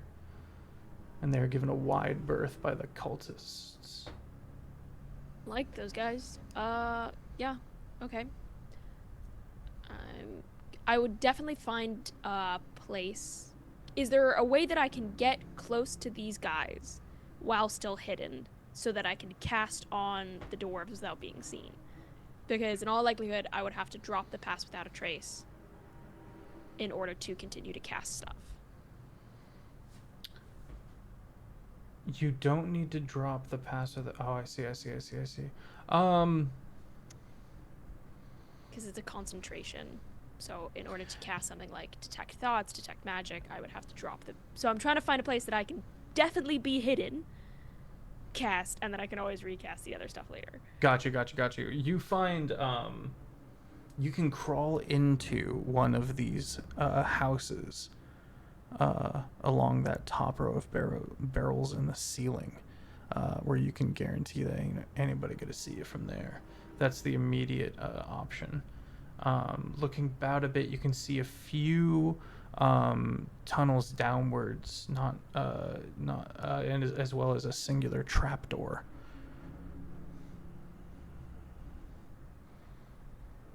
I will head into whatever the closest I could be to these kind of druidic folk without me seeing. I will shift into that space, hunker down, and I will cast detect thoughts on whatever the closest druid is. Okay. and I misspoke earlier. I apologize. One is a cleric, the other is a paladin. Yeah. The cleric surface level. Oh, I meant the actual like. People Oh, I'm so that sorry. were The passed dreaming. out. The dreaming. Yeah, I want to druids. know. I'm basically attempting to figure out like how do I wake these people up if I They- can wake them up? What's going on? They're suffering horrific nightmares. And you think likely this has to do with how the quarry are created. Can I attempt telepath on one and just do like a kind of wake up to see if it stirs? They are being magically put to sleep. And you reach out and you try to wake them up, and you are unsuccessful. Okay. Current plan. Wake them up, use a dispel magic just to watch what they do. To see, like, okay, how are they casting this magic? Is it this gunpowder stuff? Is that what they're fucking moving? Just do that to see if they can get any information. So I will dispel the magic on one. 'Cause I Okay. think that's all that I can do. Let's. Is there vocation? Just says it's instantaneous. Choose one creature, object, or magical effect within range. So if it's an effect in an area, then it will dissipate. If it's a single Okay. person, then I will just do the single person. You managed I want to to see if it does anything. Yeah, you managed to wake about 4 dwarves who immediately start groaning and putting their hands to their heads and looking about. The 2 quarry come down and kind of do this pressurized sonic seeming arcane psychic wave.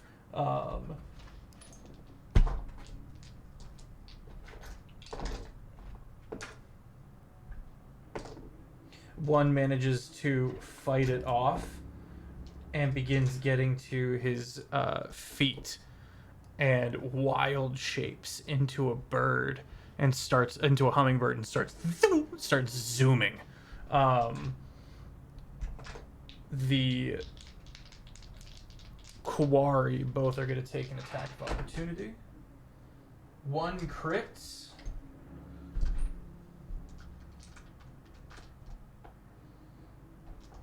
If I roll 1 damage, hummingbird stays a hummingbird. All right, nope. I mean, Manages to swipe, taking out the 2 HP of the hummingbird, and the druid returns to form and manages to catch themselves on the side of the tower without falling. And the paladin, watching, goes, "There must be a faster and more effective way than this," and loads a crossbow bolt and takes aim. And the cleric goes, Now, we need them. They are of much use to us. I'm so goddamn tired. Yes. Once we take the bridge, we will be able to embed the hatred between the 2 nations. The division will be as broken as the bridge, the only bridge between the 2 nations. You like to talk? I like to talk. I do like to talk. And he looks up. Is there something wrong with that, Artemis? Artemis kind of like takes a step back, and you watch as the cleric's eyes go inky black and slowly turns. The ink that he was writing begins to slowly grow and blot out, and he looks down. Fuck. Didn't I clap? And continues it and starts a new page and continues writing. The paladin.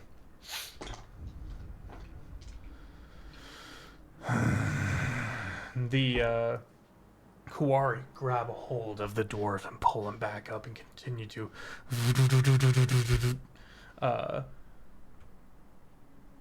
berate the dwarf until he will eventually succumb to sleep.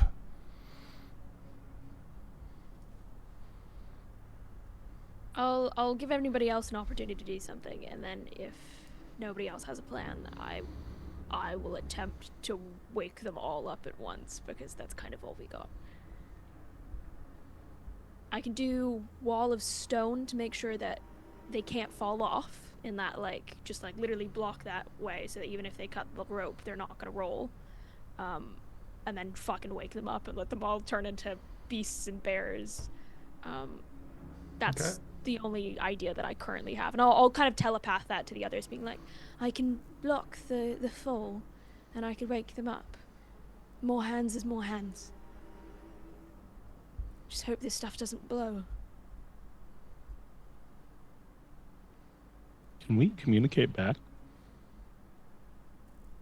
Is that just what's one side?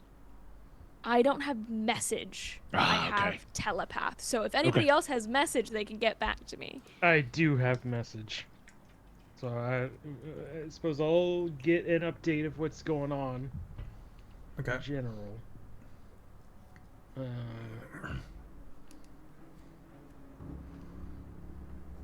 Yeah, I don't really know.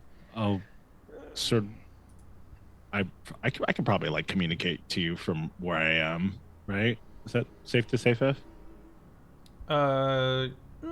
Yeah, I'll allow I it. mean, I can relay through message either way. I'm gonna look over to you, Owen, and I'll just sort of relay back because you would have shared the information, I think, and say, well, Cygni can do that, and as soon as we get those druids out of there, I'll just start taking shots, and we can do whatever luck stayed with whatever they walk away from the explosions. But I don't think it's a priority to fight and win, but to get those druids out of there, that is a win nonetheless. So as soon as I'm given the signal, I'll start shooting.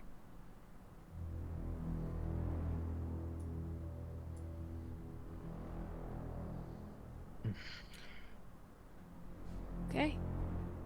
In that case, Cygni will scamper over as best she can and will cast Wall of Stone. So Okay. that when and if the paladin cuts that rope, these people will not fall. Okay. Paint me a picture. Oh, go ahead. What kind of distance are we talking about from where we are to where Cygni is? About 80 feet. Okay.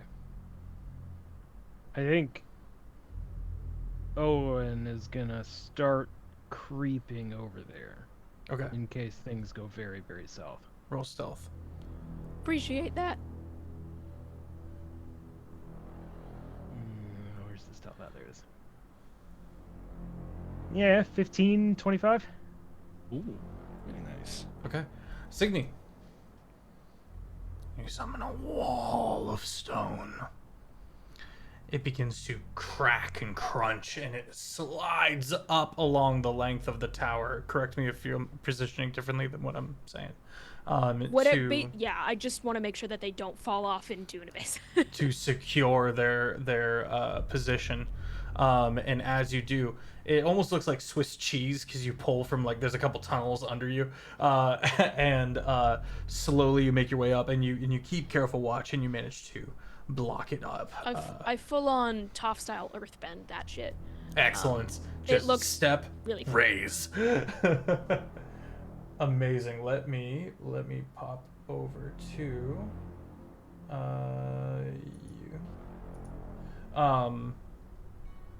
As the cleric spills the ink and looks up.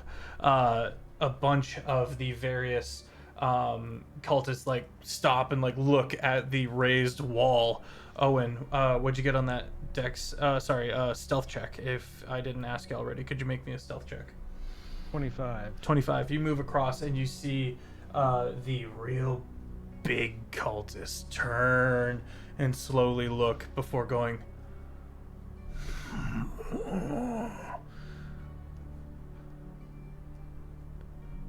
Intruders? And turns. Release the guard, Drakes.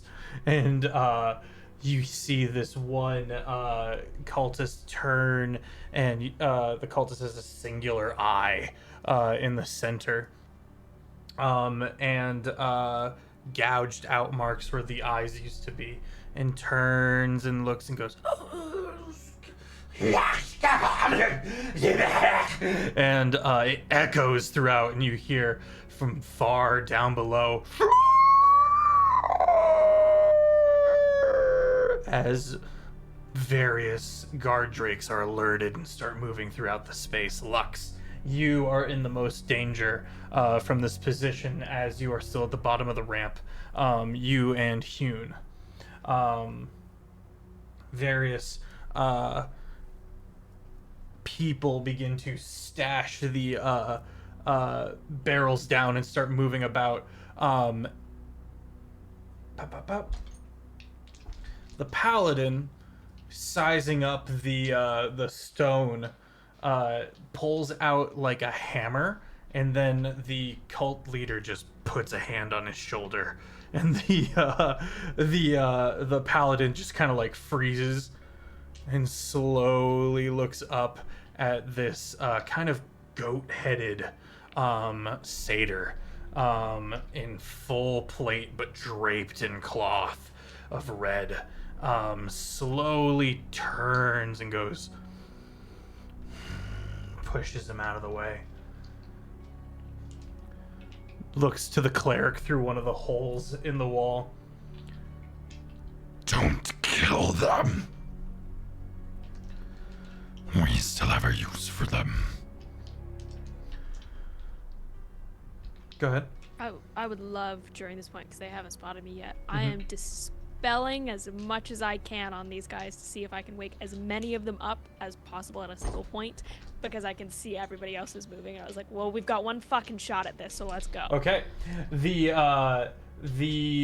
conversation that they're having between the two of them is cut off as both of them turn and hear the uproar of many dwarves waking up, cussing them out in dwarvish and wild shaping, and various of these whale-like, polar bear-like creatures begin busting their way through the area. Cygni goes, oh, so that's what that was. And starts, you see one of them reach down and grab one of these Kuwari and try to slam them up against the wall. My apologies on the music. Let me just go ahead and turn that all the way down. And chaos breaks out. You can see various of the cultists begin to either flee towards the portal or pull out various weapons, and an all-out battle breaks out, which is quickly reinforced by guard drakes. Amongst the chaos, Salvatore, you start lining up targets. My apologies on the music. Not sure why it's playing that song. It is not the song I told it to play. Goodness gracious. Okay.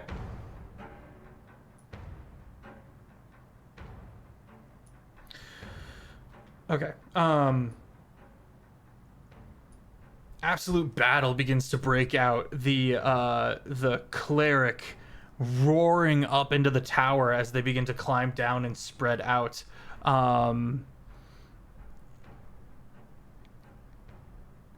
You will all die. You know you will all die. It might as well serve you to be of use. And begins casting Spirit Guardians. And Cygni, you from your spot have to like scrape and slide along as these necrotic, horrific celestials that look like they're in agony begin to surround the cleric. The paladin turns up and yells something up into the cult leader's face, pointing a finger, and goes, You think you're so powerful? Without that dragon, you're nothing. You couldn't even kill our cleric. That cleric needed to die. And you fucked it. You watch the cult leader slowly loom down. Why are we listening to you again? And slowly pulls out this fireball. Like his hand just begins to glow in fire. And the paladin visibly blanches. Combat breaking out all around. What do we do? Okay, roll initiative. Yeah. Oh, I've it's been gonna be rolling fight. absolute shit today. Let's see 4. how this goes. Oh no. Oh no. 15. The nat 1s and 2s and 3s for me today, guys. Sorry. 17. Was that 2 17s? Mm-hmm. Yep. Okay. Who's got the higher dex? I got Probably Salvatore. +2. +3. Yeah.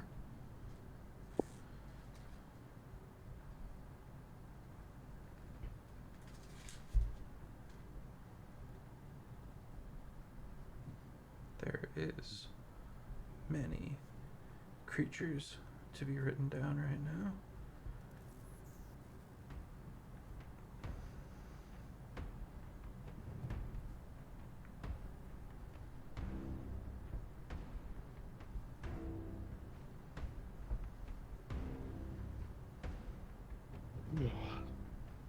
I think for this one, Cygni's gonna just do backup because basically every other spell is fire based, and that seems like a recipe for disaster.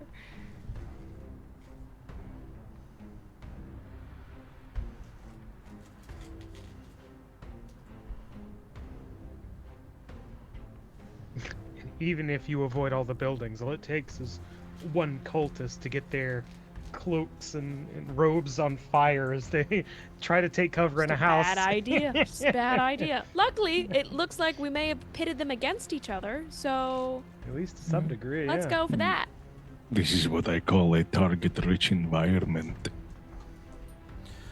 Good. That was solid. Sal, I you're feel up like I first. needed like a badumts. Okay. Cleric has Spirit Guardian up. Can I see the cleric? Yes, but they would have from you half cover from the wall that was summoned up. Range attacks, ignore half cover with sharpshooter. Oh no. Okay. It's a nice wall. The caliber round. It's a nice wall you got there. You trying to play right now? What up, Jesse? How you doing, buddy? Sal, pick a target. You've got many. On the 20 mark of next turn, there will be kind of an overall combat progression.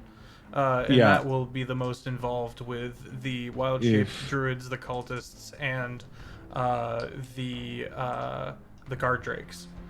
If there's one thing Salvatore has learned in his line of work, always target the cleric. Okay. Roll to hit.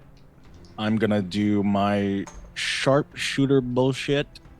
But first, how far is he? He is 80 feet. Hunter's Mark bonus action. Okay. And I'm gonna go ahead and use my sharpshooter feature. Gonna take a -5 penalty. Okay.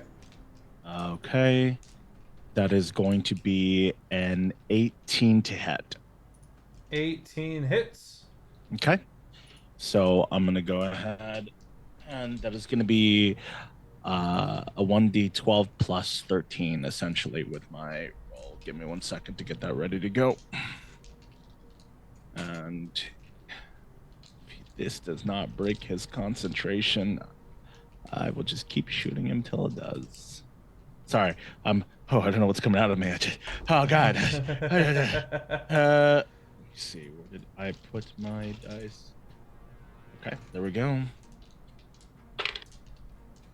It's gonna be 23 piercing for the first shot. 23 piercing. Mm-hmm. Plus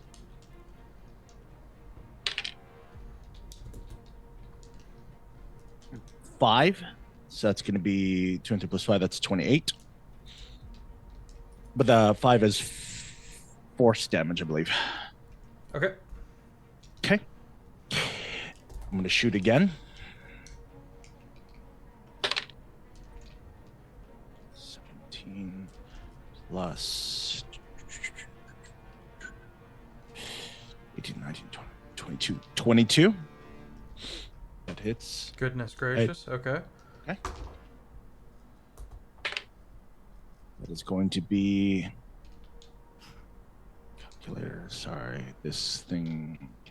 9 plus 18 is going to be 22 piercing, and that's when my Colossus Slayer kicks in because he's already taken damage. So I'll add a 1d8 to that.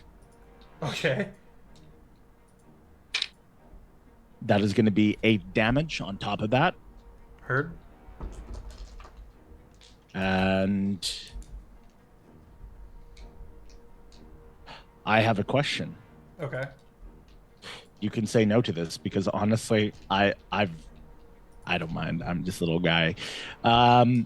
Are there druids near him?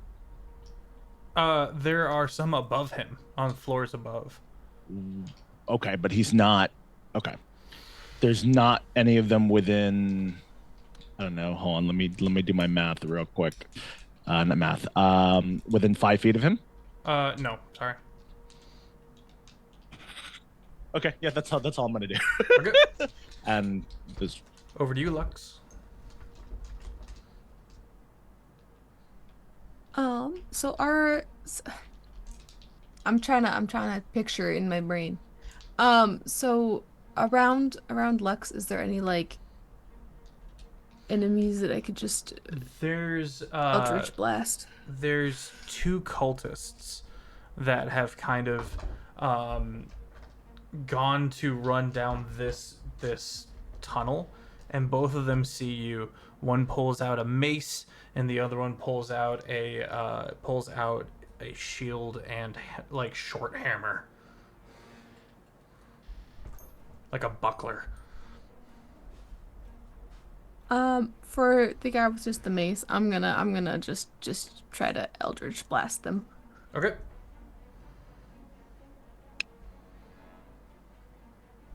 Well, I don't think a 9 does. But what about I can't count, a 19?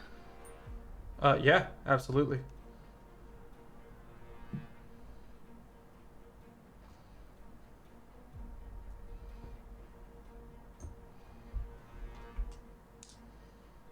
So that's 12 points of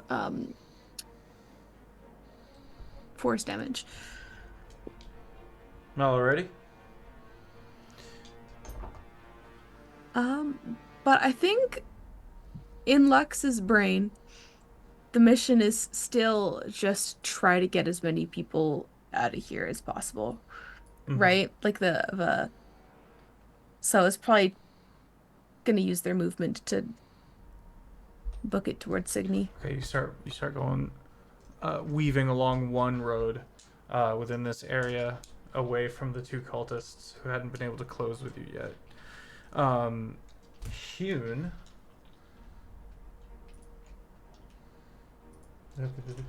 Let's see. Pulls out a longbow and is going to kick off one of the windowsills of the building to hop onto the windowsill of another and like sprint slow down until he gets right to the edge and looks down at the cultist you shot at, and then takes a second to look, take stock of a few different angles, take the shot, and hop down the other side of the building, landing a hit. Let's go, Hune. Dealing 1d8 plus 1. Ooh, 9 damage. He's then going to hop down and start booking it like sprinting to get onto the platform towards where the teleportation circle is, as the rest of the party hears wing beats, but coming from the direction of the teleportation circle that's open. Owen, you start your turn, and you have the moment of looking up and then realizing it's not coming from up, it's coming from the portal that's opened, maybe 40 feet away. The other people, once the cleric got shot and like yelled out, people immediately turned, the paladin and the cult leader turned to look in the direction of the fire, as the cleric like reels from being hit, which I don't think Spirit Guardians is concentration, but I'm gonna check. I don't think so either. I think it's just HP. Damn. They do so much damage and then they disappear, right? Unless they changed it. No, that is a different spell. Oh. Yeah, that's Guardian of Faith. I believe It is concentration. Spirit Guardians is concentration. How silly of me to get them mixed up. Goodness. Fails My cleric concentration. main is coming in handy. And you managed to kill the Spirit Guardians. Oh, heck yeah. Alright, I'm gonna die. Quarry next. The Quarry is going to look across and see and kind of and then see across the way down towards Hune moving across, looks up towards Salvatore where the soft powder is beginning to fade. It's going to make a perception check. Is going to look down at the cult leader. And Owen, your turn is about to begin. You would notice as it seems torn, as it used to be a guard drake belonging to the dragon cult, and is now a quarry nightmare, and now is bound to the paladin and the cleric, and so it will instead turn its attention up towards Hune and leap out, kind of scrabbling along the floor and heading off in that direction. Getting to Hune, let's see. Garbage perception check. Commits to Hune, and is going to stab him. Stab. Hit him once. Before moving on towards Salvatore. Hune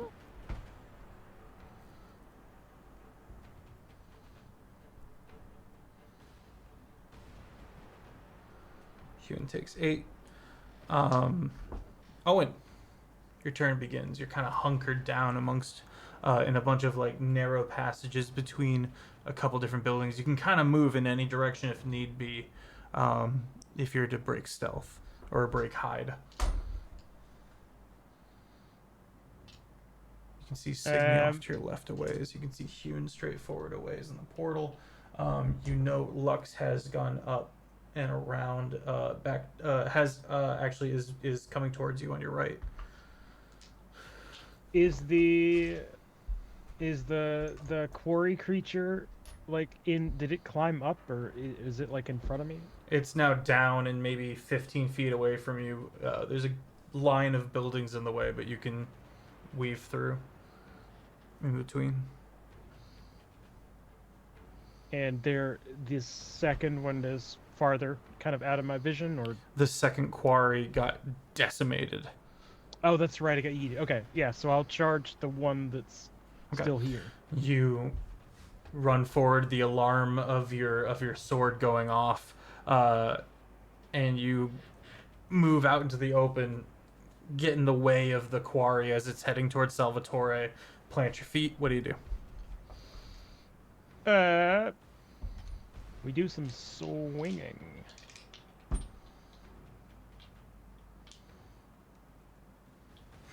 Yeah, just some standard, well, slightly spicy swinging. Phrasing. Okay.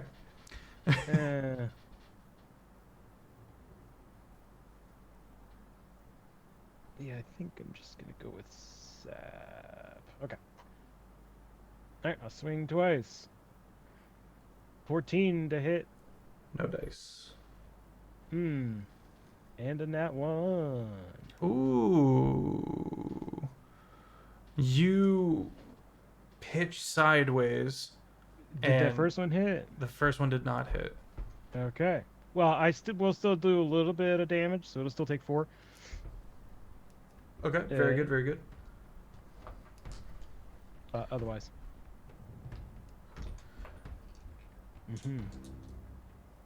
You spin and you go for that second strike, and you manage to kind of just catch the corner of one of the buildings with the lower half of your sword, so it whips around and kind of embeds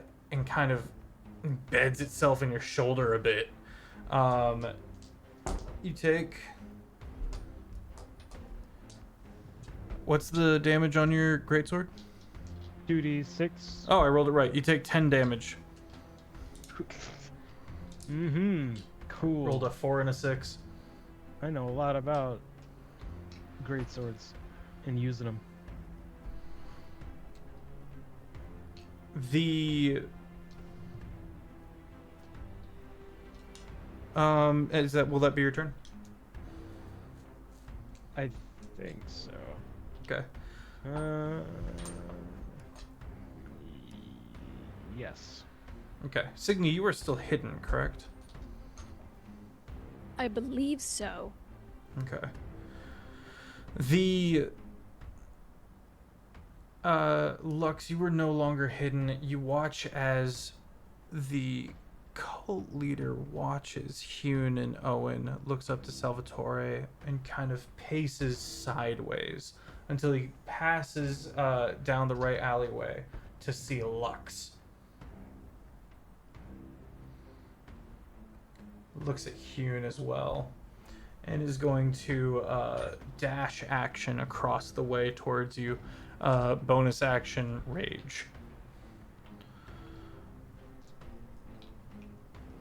It's not that he's pounding down the way. He's an oversized satyr, and is instead tilted way forward, and the knees are coming all the way to the chest as he's just kind of like lope skipping towards the two of you.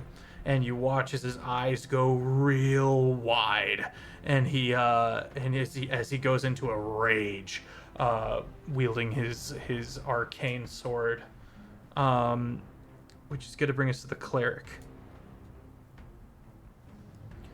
Cleric is going to pick up the hatchet, spit on it, and slowly go and stand up against the stone wall that has been hidden, that was summoned, and he's going to make a perception. Well, I'm going to look at his passive perception, I'll say.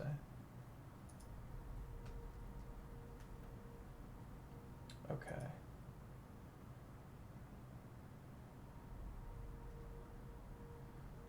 Okay. I don't know where you are, but we should talk. He's going to pull out. Oh, actually, no. I'm gonna do this instead. Let me see.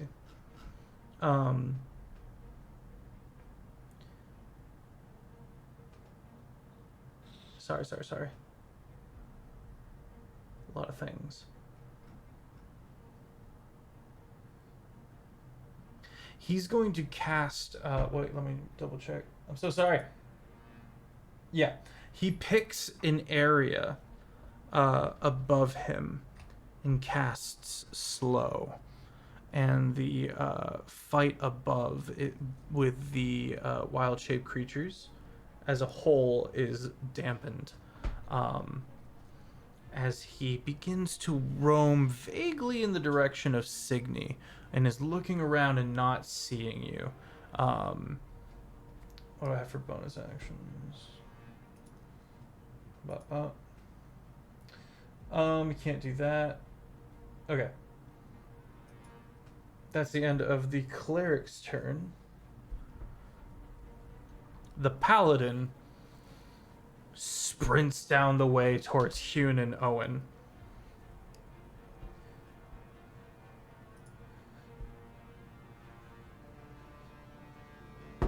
Gets to Owen. First roll is a 14 to hit. Miss. Second roll, okay, is a 13 to hit.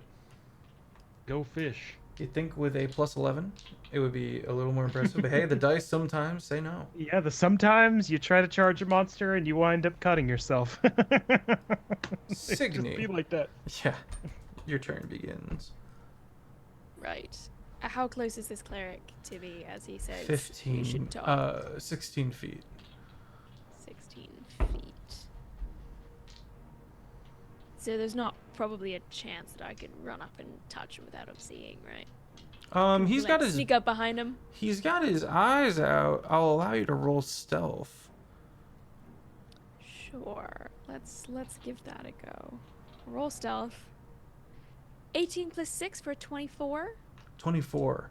You see, he keeps like peering out and looking from behind cover, but he's making the classic mistake of continuously peering from the same spot. Salvatore would be unimpressed, and you're able to use that, time it, and move it along until you're able to successfully weave all the way around to gain access to him without him seeing you coming.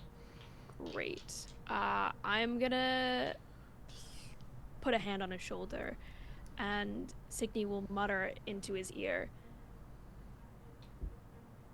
"I don't talk with monsters," as I cast Contagion. Ooh. It's not a super high DC, but I'm hoping for little luck, considering how you've been rolling. The dice gods will shine upon me. Let's see. Is it wisdom? Is it... Oh. It is a Constitution saving throw.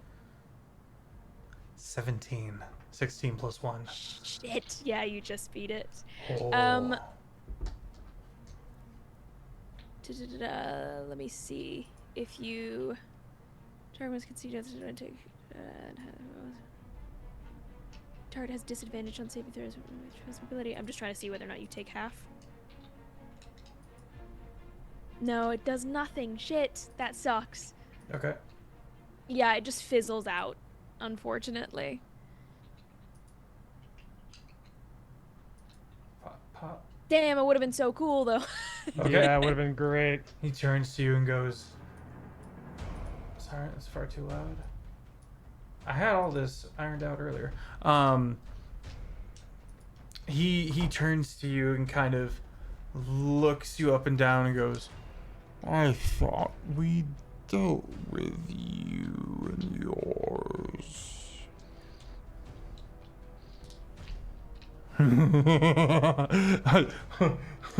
He turns to look for the paladin and doesn't see him. Turns back to you. If you're not careful, it'll happen again, won't it? All alone amongst the fire, amongst the screaming.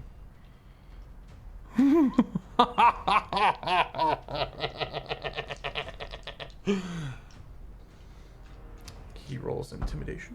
Oh wait, no. I can't do that on a reaction. I'm a fool. Is that the end of your turn, Cygni? I'm gonna, after he says that, Cygni freaks out and will use hidden step to turn invisible as a bonus action.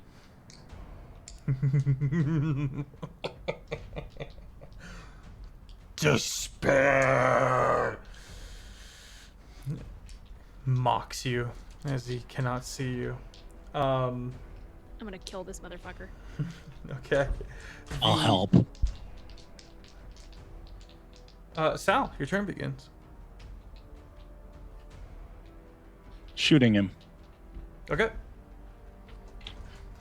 By the way, gotta say, love the voice. Oh, Holy thank you. fuck. It's, Oh my god. It's a fun one. Oh, wow. You Thank take you. you take The two sides of the back of your tongue and just kind of bring them up and make a little, like, smaller mouth cavity, if that makes sense. And it just kind of resonates.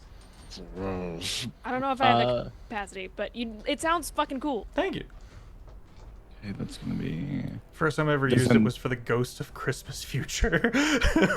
Does a dirty 20 hit? Yes! A dirty 20 does hit. Okay. Using the sharpshooter feature once again. So I already subtracted that, so that was my roll. Okay. I go ahead and roll this. That's fucking ridiculous. Love it though. It's gonna be 8 plus plus 13. 21 piercing on top of 4 force. Okay. The cleric's laughter chokes off as you dome him. And I'm gonna add my Colossus Slide because I can do that once per the start of my action there. So that's gonna be 1d8. That's gonna be 7 on top of that. Okay.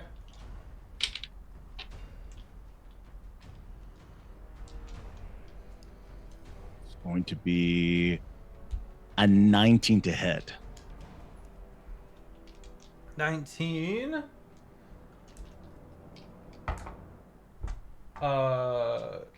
Hits. Okay.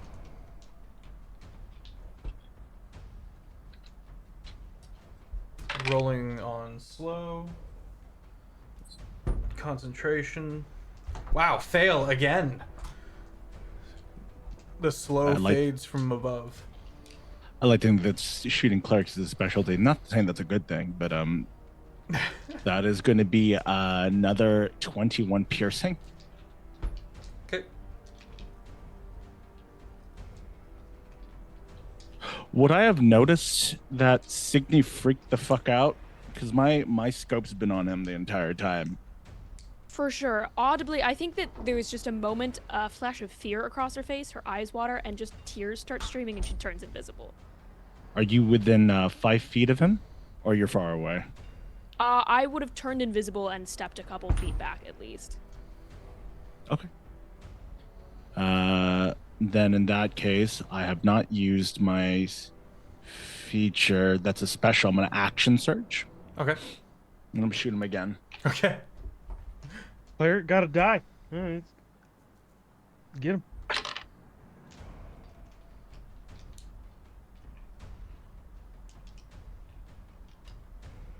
A 23.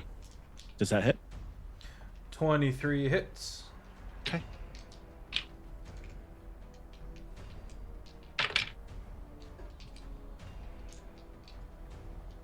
Okay, not as good, but something. 12 plus 36 plus 13. 19 piercing. Okay. Okay. That's all I can do. All right, Lux. Cult leader with the satyrs barreling down towards you.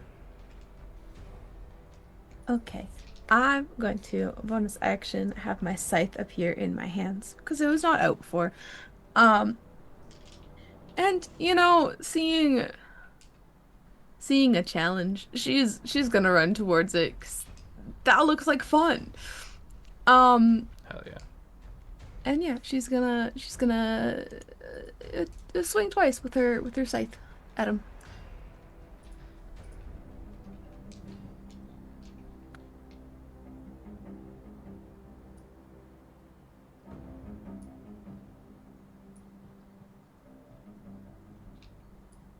Can't count. 22 Does not hit. and a nat 20. That does hit.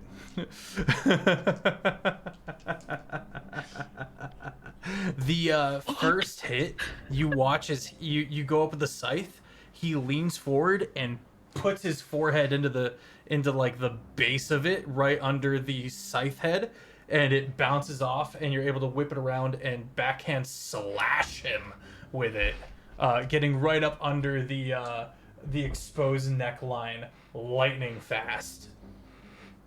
I regret. I regret.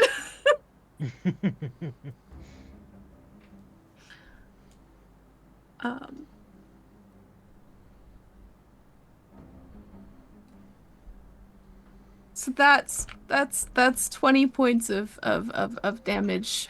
Okay. And that's yeah, because I used my bonus action. So yep, that's it. Okay. Hune looks to Owen and goes, and is gonna turn and action. Nope, can't do that. He's gonna take the. Can you action disengage? Correct, even if it just takes the full action, no matter who you are. I can't remember. Okay, action disengage. Haul himself up onto the plateau and just shoulder check one of the cultists who is turning and like trying to run into the portal. He kind of bounces off of him and is going to look around at these magnetic sands and bars and the various standing stones surrounding, and just he pulls out a hand hammer and one of his picks that he uses to scale the ice and stone, and quickly is going to start studying it. Yeah. That's the end of his turn, though. Can he action surge? I don't think he can, but let me double check. Hune is a human fighter. I'm a fool in Motley. Of course he can action surge. He's gonna action surge!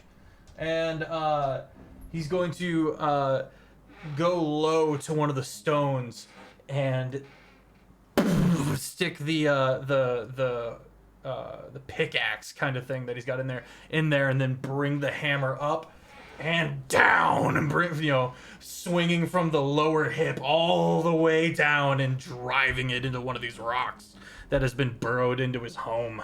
And as he does, it's nat 20. As he does, the portal begins to dim, and not quite flicker, but the magic of it seems to wane a bit, and as one of the cultists as he is kind of picking himself up, he's standing like in between the portal, and you watch as the portal like fuzzes slightly, he just stands there for a second and then collapses lifeless. But many of these bits of shards and sand that's magnetized begin to pelt through Hune to get to the rock that he just chipped, causing an imbalance in the delicate nature of the portal. The flapping of wings continues. That's where we're going to grab our break. We'll be right back. And we're back. The quarry turns to Owen.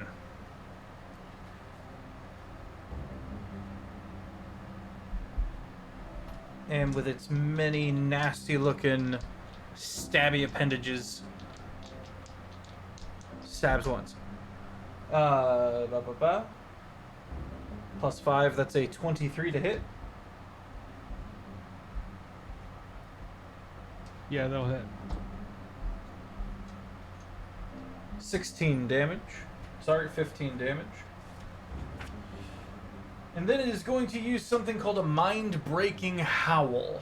I need Owen and Salvatore, of which this is a 60-foot cone, to make a DC 16 wisdom saving throw.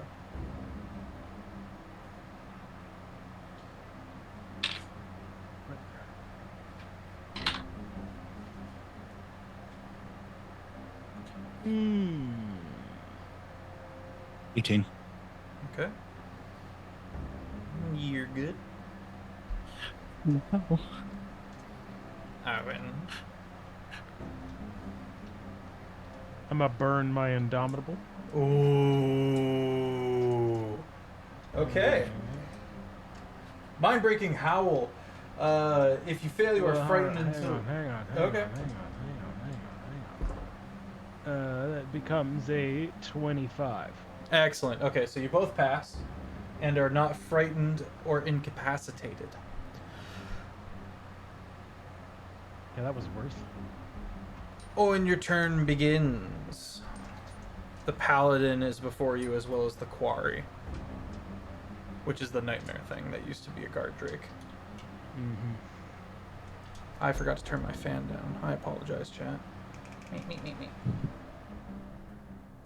But you looked so majestic. I felt majestic. You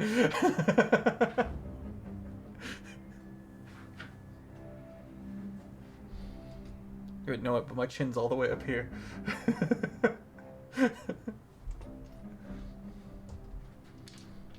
Alright, so they're both within melee range? Is that what I'm understanding? Yes.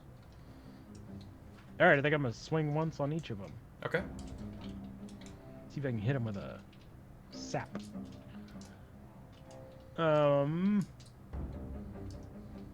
Where's the button? It's there. Okay, that'll be much better. How about a 25 on the quarry? 25 to hit hits. And then let's see about the paladin.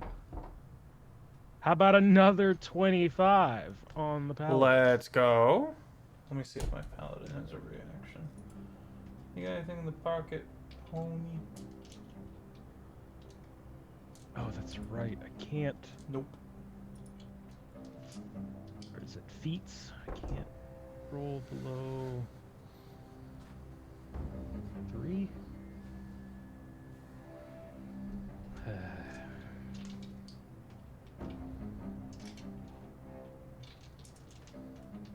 Yeah, 3. Okay. So 14 damage to the Drake. Also sapped, so it's got disadvantage on its next attack. And then it'll be the same for the paladin. Okay. There's a 17 damage on the paladin. Okay. Also sapped. I don't think I can use my VA for anything super snazzy. Oh.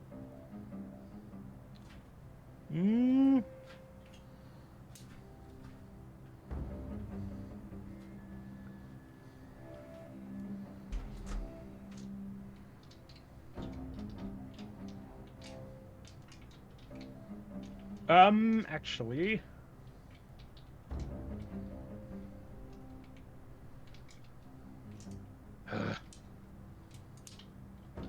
You're good.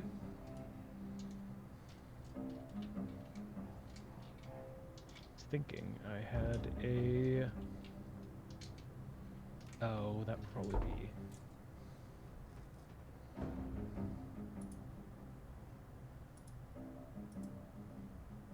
Yeah. Too bad. All right. Oh yeah, I'm gonna act. Can I still cast a spell on an action surge? I cannot. They got rid of that. You can't? Are you sure? They got rid of that. Okay. Pretty sure you can only use your action surge to attack now.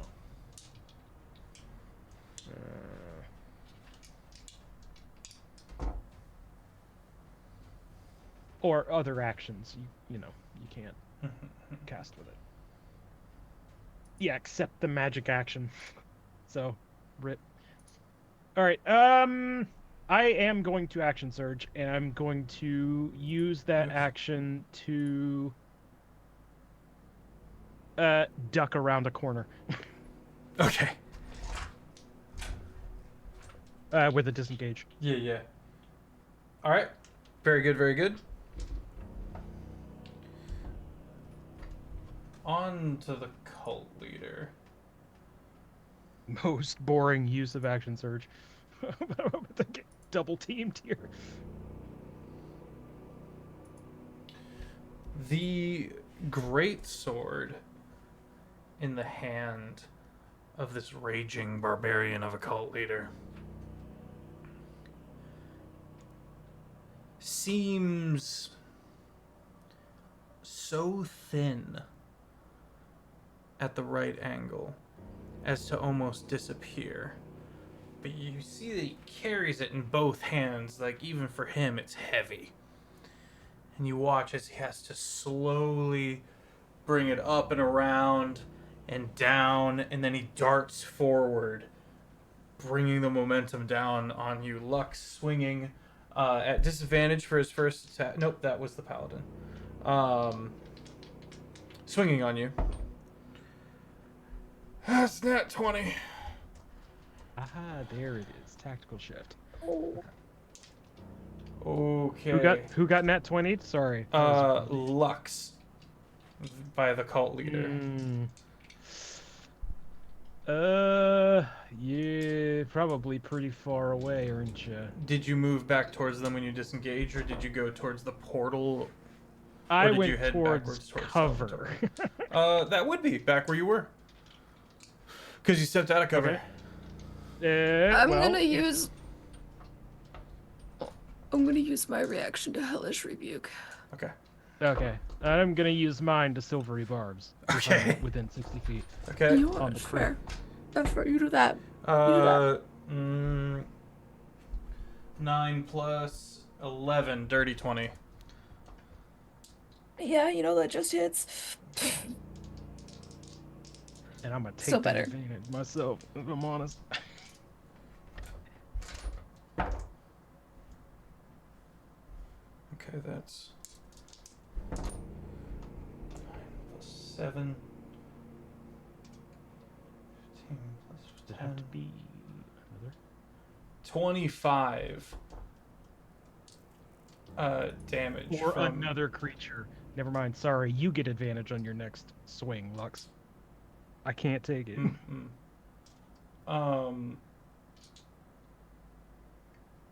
Yay. Double checking. 25 You damage. take 2 additional D4 of necrotic. Yay. You need a DC 15 con save. Yeah, you might Take wanna. 3 necrotic damage. 17. 17. Okay, you succeed.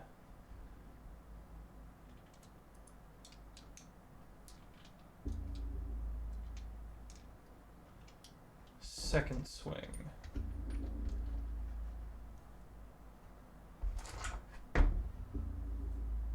15 plus 11. You take an additional 12 and 1d4 necrotic. An additional 4 necrotic.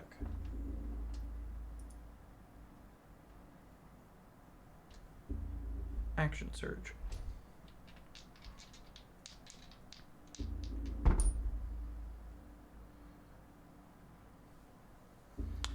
$19 to hit.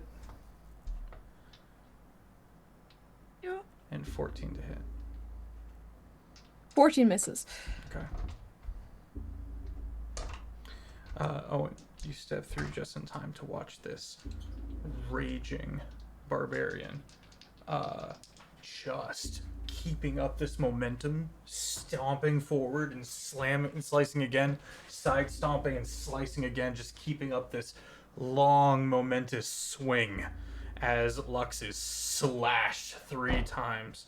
You take an additional 5 plus 5, so 10 slashing and 1 necrotic.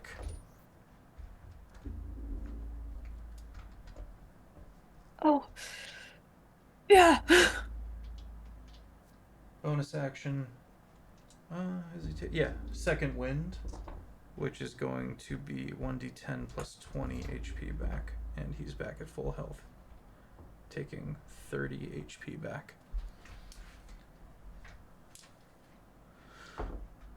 The cleric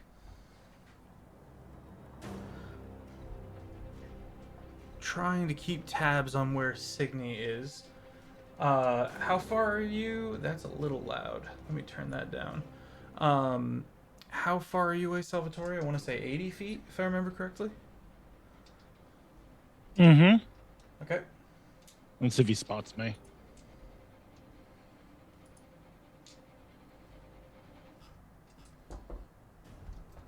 You're not too hard to see. I've got a passive perception of 17 as you have been firing from above the building.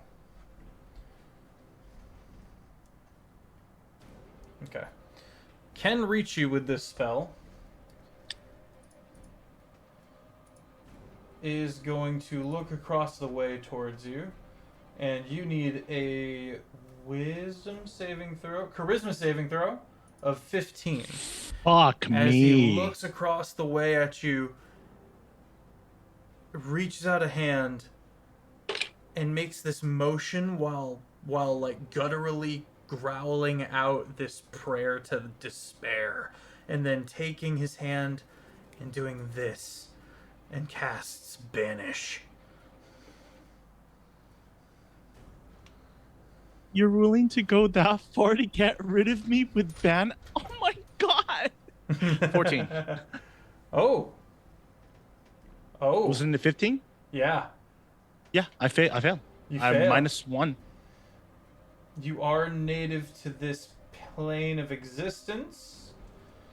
You find yourself in a harmless demi-plane. Take a respite, a little break. Can I not leave? Can I just stay here? Just like, oh, what a wonderful time. You are in this like pale it's like you're traveling through the realm of velvet. It's like you're surrounded by flags that are falling in the other direction, and they're all like cat tongue sensation but soft like velvet, and you are falling in the other direction through all of this fabric. Is there anything I can say before he banishes her right away? Sure. I mean, you see him getting the spell ready. I know that I'm going to fail it. I'm going to just say, because I'm already spotted regardless. Kick his ass, Cygni! And I'm going to... Disappears. You hear from the cleric. At least you won't hear those screams. Double checking on the bonus action. I gotta be faster at this. Nope, can't do that. Second wind. $10 HP back for the cleric. And it's a sickly healing. You can see that, you can watch his like mid-abdomen kind of convulse inward as he's racked by this kind of pain as he heals. That's the cleric. The paladin. Owen, you watch as the paladin loads a smite with his bonus action into his weapon. Steps forward, first swing at disadvantage. That might hit.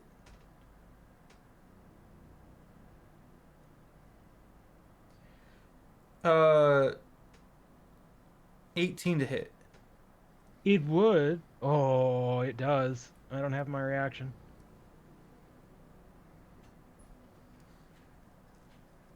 It does hit. Okay. Okay. Yarp. Okay. He has followed you.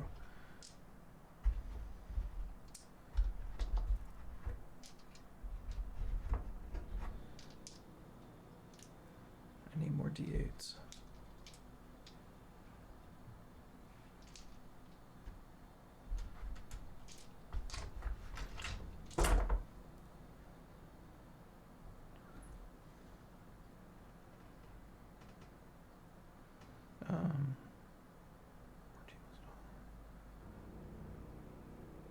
Crap. That's a lot of damage.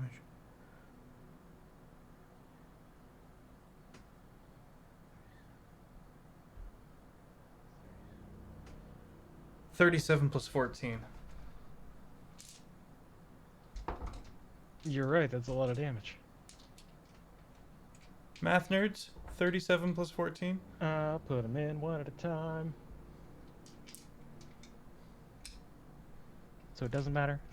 Okay. 51. Thank you.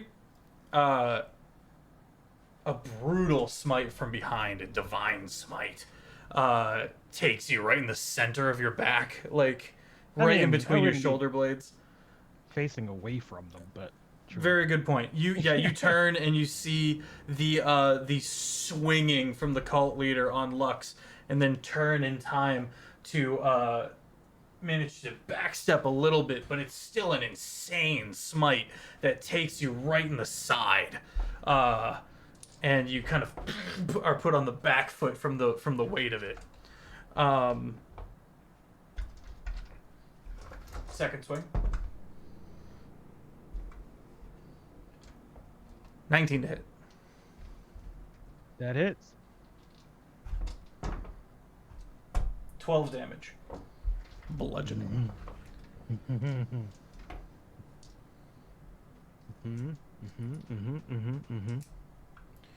And a good old second wind.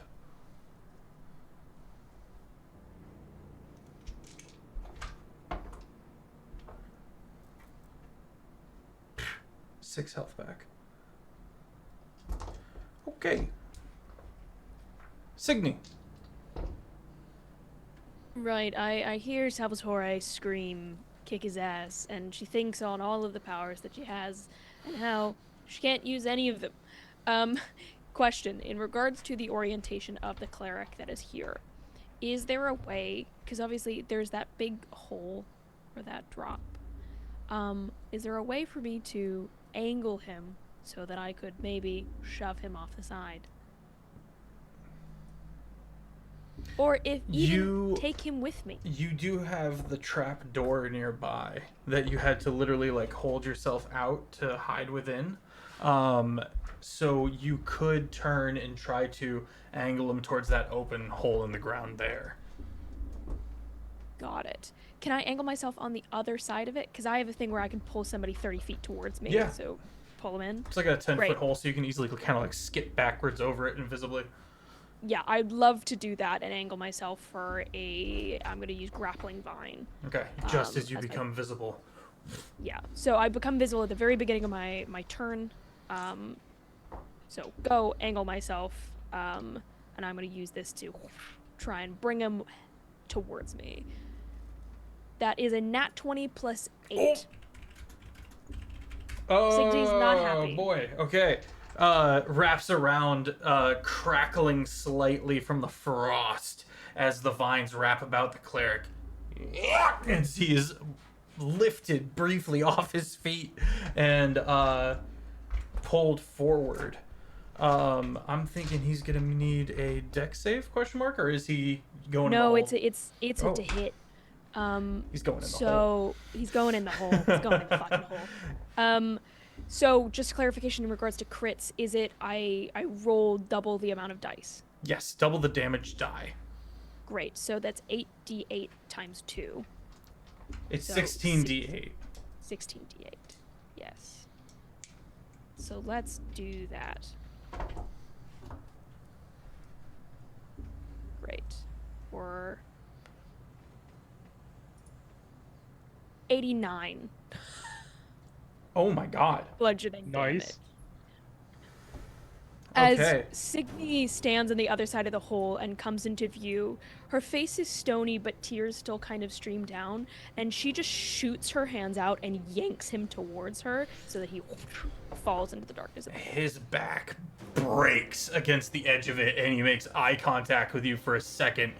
Tries to like grab onto your leg as he falls down, and you hear, and then he keeps falling How for a far while. down? Yeah. He keeps falling for a while. Is Cygni this will was a listen repository. for the Say again? smack on the. Cygni will listen for the sound of the break. I don't have enough dice for this. Is banishment concentration? It is. Mm-hmm. And as you hear the sickening crunch below Salvatore, you are brought back and have to like catch yourself from going over the edge of the building you were perched on. Cygni just hovers at the edge of the hole and is looking down, and I'll kick it closed.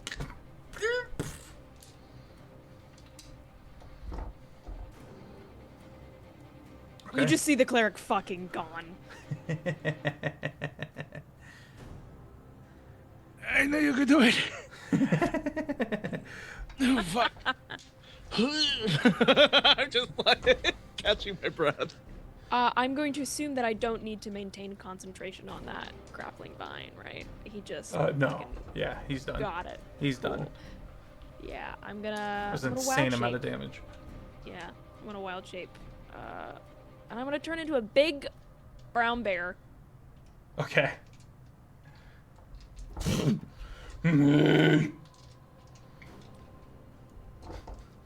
Great, that's all that I can do this I time. can't do the lip thing that they do, but I've tried. What do you mean the lip It's just like thing? wah, wah, wah, wah, wah. Oh, like the weird quiver that they do. Yeah, yeah, yeah. Wah. Got it. But you look up and you take stock. Salvatore, you've just come back. You take stock. The 20 mark goes by.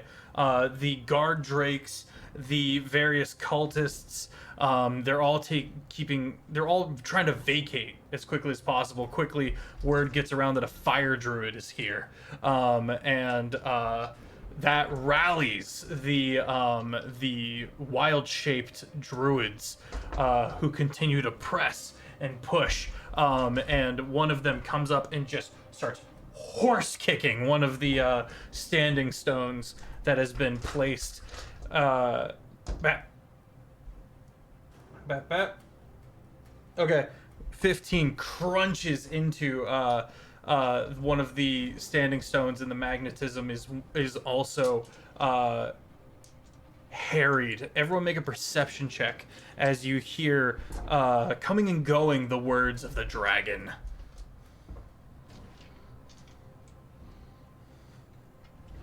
13. Okay. 9. 9, 4. 4, I 15. 15. only hear the ringing in my ears right now, by the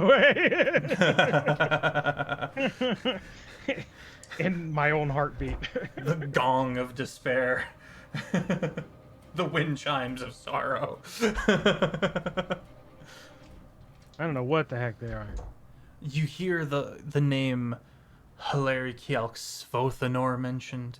You hear a few other things of, Never should have bartered with a god. you know, many just cursing the name of Tenebris. As it gets closer and closer of the dragon wings, you hear a fervor go up from the cult leader, beginning to drone and laugh this deep bellow.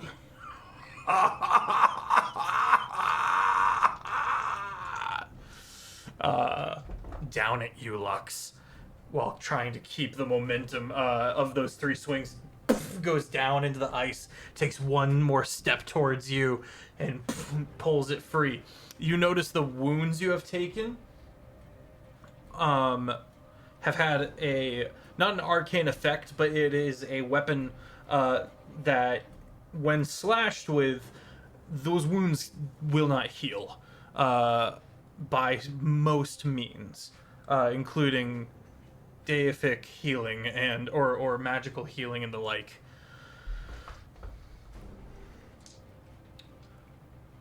Sal, your turn begins.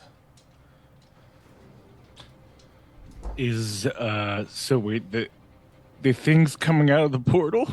The thing is about to come out of the portal, is waiting for, it's gonna have to, it's holding its action, trying to find a safe time to completely traverse through the portal. Is there anything I can do to prevent that? Any pew-pews? Any Tell me. explosives? You can roll to hit on the stones, potentially. I feel like there's a couple different things you could do. I want to try again. I'm confident that that Lux and Owen has got this, probably, You because don't see Owen or the paladin. I don't see them. They're probably fine drinking tea somewhere. I see a portal. There's a dragon. Cygni is having a moment, and I need to lock in. Okay. Is there any explosives? You said there are explosives being loaded into there. Can I? You can see through the portal a bit. It looks to be an open area.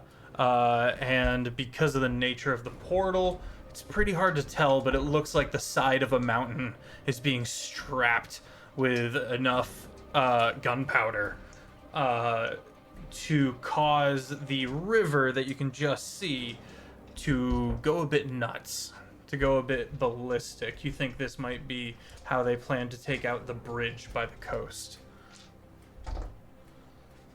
Can I shoot it? Shoot what? You said I can see the barrel. You want to enact their plan? Oh, Oh, okay. Well, that would be a Sal thing to do. What would my coworkers think? I just hear screaming on their end. I gotta stop the portal from opening. Is there anything I can do about that? If you do want to shoot into the barrels that are in the lone building by the pillars, it won't cause a chain reaction. However, hewn would be at risk. Otherwise, you can shoot the pillar itself and do that much damage to a pillar. I don't see the paladin anymore. I see Lux and You see Lux and the cult leader. You see Cygni having just closed the trapdoor. The Kawari is looking between you and Hewn. Fuck. Guys, I don't know if I can do enough damage to the pillars to make it drop, and Hune's right there. God damn it, Hune. God, you better be worth those 50 gold pieces, dog. I'm gonna shoot the pillars. Okay. I'm gonna bonus action. Can I move my bonus action? Well, I don't know. It's not a. It's an object, so I don't. You know, I'm not gonna use it. It's fine. It's cool. I can't hunter's mark that.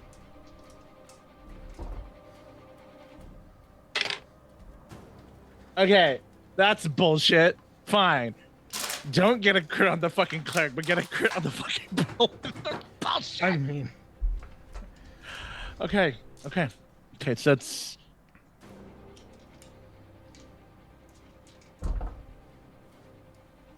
Okay. Sorry, I'm doing my math good. right now. Does I'm waiting for you to say that doesn't hit, and I'm like, oh. Let me take. What'd you get? Let me do roll here because it's double the dice. Yep, double the damage die.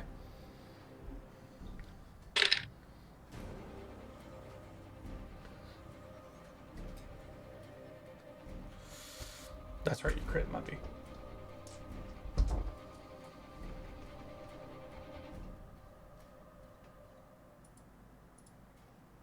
For the first hit, that's going to be 31 piercing.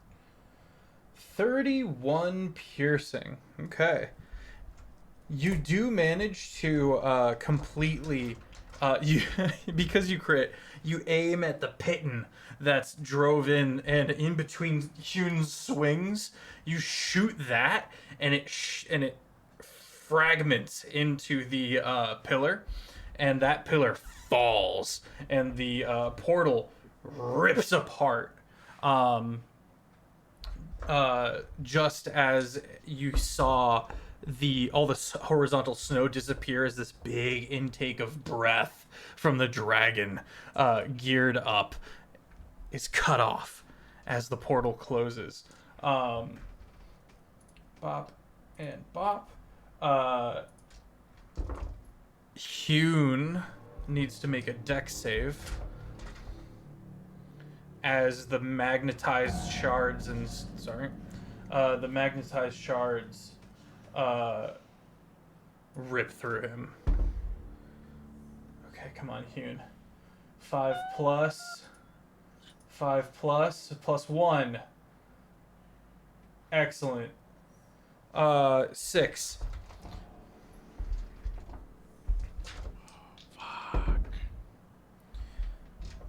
Blood erupts from him as he takes a knee and turns towards the quarry and slowly gets back up. Turns and just down into the room as a whole, fury coursing through his veins. What else you got, Sal? Are the quarry going after him? Him or you? Hasn't decided yet. I'm a selfish man. Can I get the quarry drawn on me? How? Fuck. I am going to leave my nest Okay. and jump to basically I can and go down, and I'm going to take my flintlock and shoot it in the air, or shoot in the general direction of the quarry, not to him, but to attract them to me. Okay. So I'm not aiming to hit. I'm just trying to get their attention with it. You, as you are sliding down, you lean off the side for a second. Your pistol is in your like side holster. Yeah. And as you drop, you just hammer the trigger, and it shoots off behind you, and you land as the quarry like ripples and looks towards you. I'm gonna just sort of say, "Come get me, fuckers!" And I'm gonna just sort of aim there. But I'm like, I'm a selfish man. You're a fucking idiot. You're an idiot. Why do I want to be helpful? Lux. Oh, I'm gonna die. bleeding profusely. Yeah, quite a bit actually. Yep. Yeah.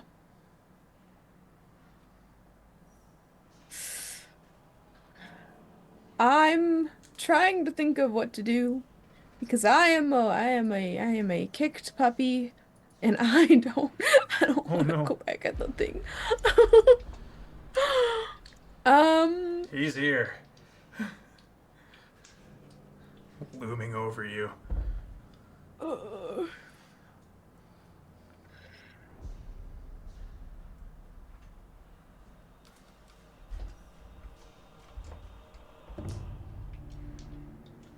like I could say fuck it we ball and then just keep going, but I think like 1 or 2 hits from him and I'm at 0. So I don't think that's a smart thing to do. Um I don't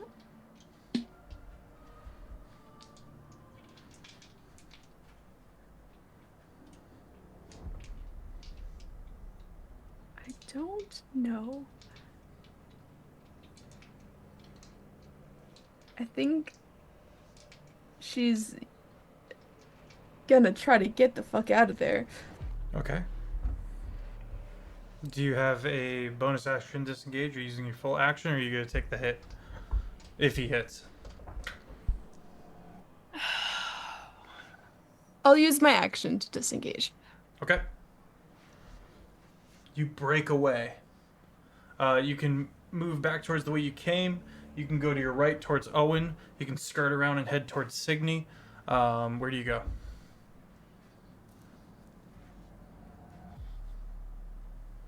So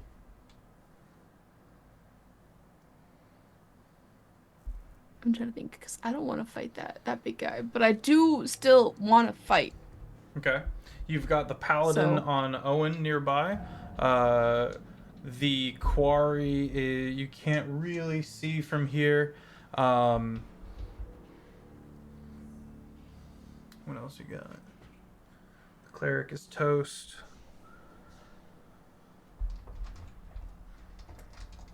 Yeah, you've got the paladin on the other side of Owen as an alternate target. You know there's a quarry somewhere on the other side of that fight as well.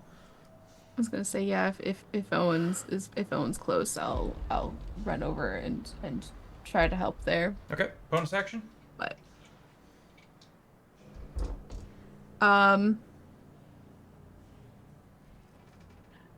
well,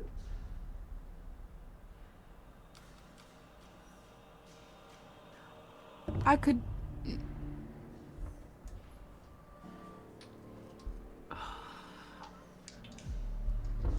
I could use my Hexblade's curse on the paladin. Okay. I don't know if it's smart.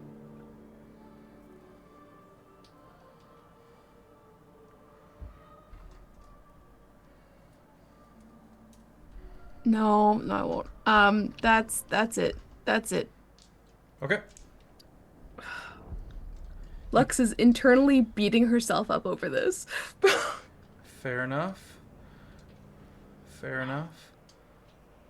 I think that's all the time we have for now, gang. So we'll pick up with Hune on the next episode. Mwahaha. Can't kill him. He's so good. I might.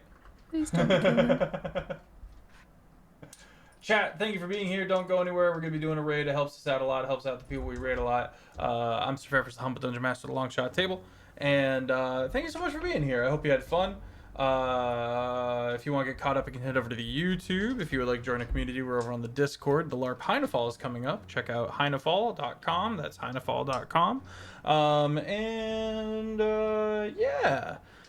If you want to see some short form of some of the clips of this, you can head over to the various socials. Big ups to Annie and Din, who have made a few of the various short form content over there. Please go follow these wonderful creators if you haven't already. For now, let us go over to you, Salvatore, aka Jade, aka TooHardTheBard. Hi, it's me, Jade. I go by TooHardTheBard.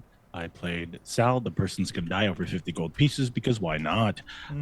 You can find me on multiple platforms such as Twitch, TikTok, Instagram, and also on startplaying.games as I am a DM on that platform. If you're looking into slice of life or fruit inspired anime D&D, I'm your bean. And I'm gonna go ahead and throw it over to Jared. Go ahead. All right, Owen. Owen is most of his body is numb. Chilling at real low. So we're gonna see how that goes. Beginning of next round, but he's kind of staring death in the face right now.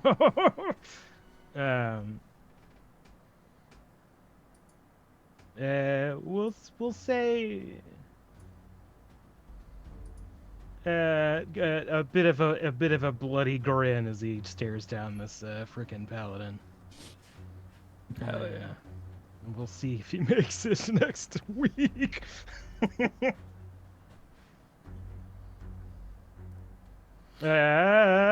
Cygni. Hello, it's been me, Hannah Harper. I've been Cygni this whole time. The whole time. You can find me on multiple different platforms that Hannah Plays D&D. You can also find me on Start Playing. I don't know how you did this. I didn't even post about the Start Playing tables, and you all sold them out. So I have a single seat left in my Monday game. Hey. So if anyone wants that, Jade, I will literally send you the thing right now. Send it to me. Sure thing. Well, if you can beat Jade to it, there is exactly a single spot in my Monday game. I can see. I'm in. You catch me doing cool stuff. I'm gonna be doing D&D Castle again this year, so I've got 2 rounds of that. I'm gonna be doing, and I've also got maybe some really weird, cool stuff coming up that I can't actually tell you about, but I'm very excited. So stay tuned on my socials for that. Cygni's feeling hairy, Yeah. considering they turned into a bear. Yes. Is really hoping that everyone politely gets into view of her so she can cast Mass Cure Wounds, because she can't help you or heal you if she can't fucking see you. So she is currently keeping an eye out for people who may or may not be bleeding out. I can't support if I can't see you, and I need that on a shirt. Throwing it over to Jet. Yo, what up? I'm Jet or Pingu. I'm Cos.Pingu across all socials. You can find me here every Thursday playing Lux, and you can find me on Tales Guild. On. Let's go. Oh, I need to pull up my calendar because things are getting fucky.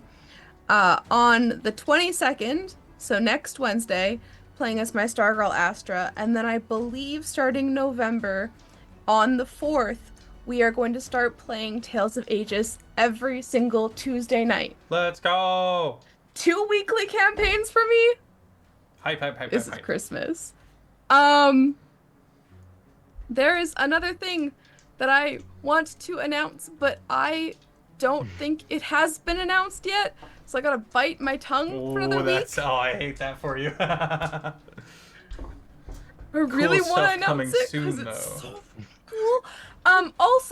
Also, guys, I do art commissions. Yeah. I have been working on some commissions this week, which has been great. I've actually been commissioned. Apparently shouting them out helps. I don't know. And Lux just had her life kind of flash before her eyes. Or maybe I had my life flash before my eyes, because that was a lot of damage for my girl What's who your doesn't HP have a lot of hit points. 29. Okay. Just come over here, baby girl. I'll sort you out. Just get within eyesight. Yeah, guys, I don't usually play characters that fight in melee, so seeing that I'm like, ugh. Yeah. All right. Yeah. Well, gang, everyone pile into this rave. Go kick it with Kiki and James. My Love twin! these beans. Go show them some love. Kiki is one of the players in the Thistle and Quill campaign. Again, that's Tuesdays, Thursdays, Saturdays, and Sundays for Longshot episodes, a campaign each. Have an excellent rest of your evening, my friends. I'll see you soon.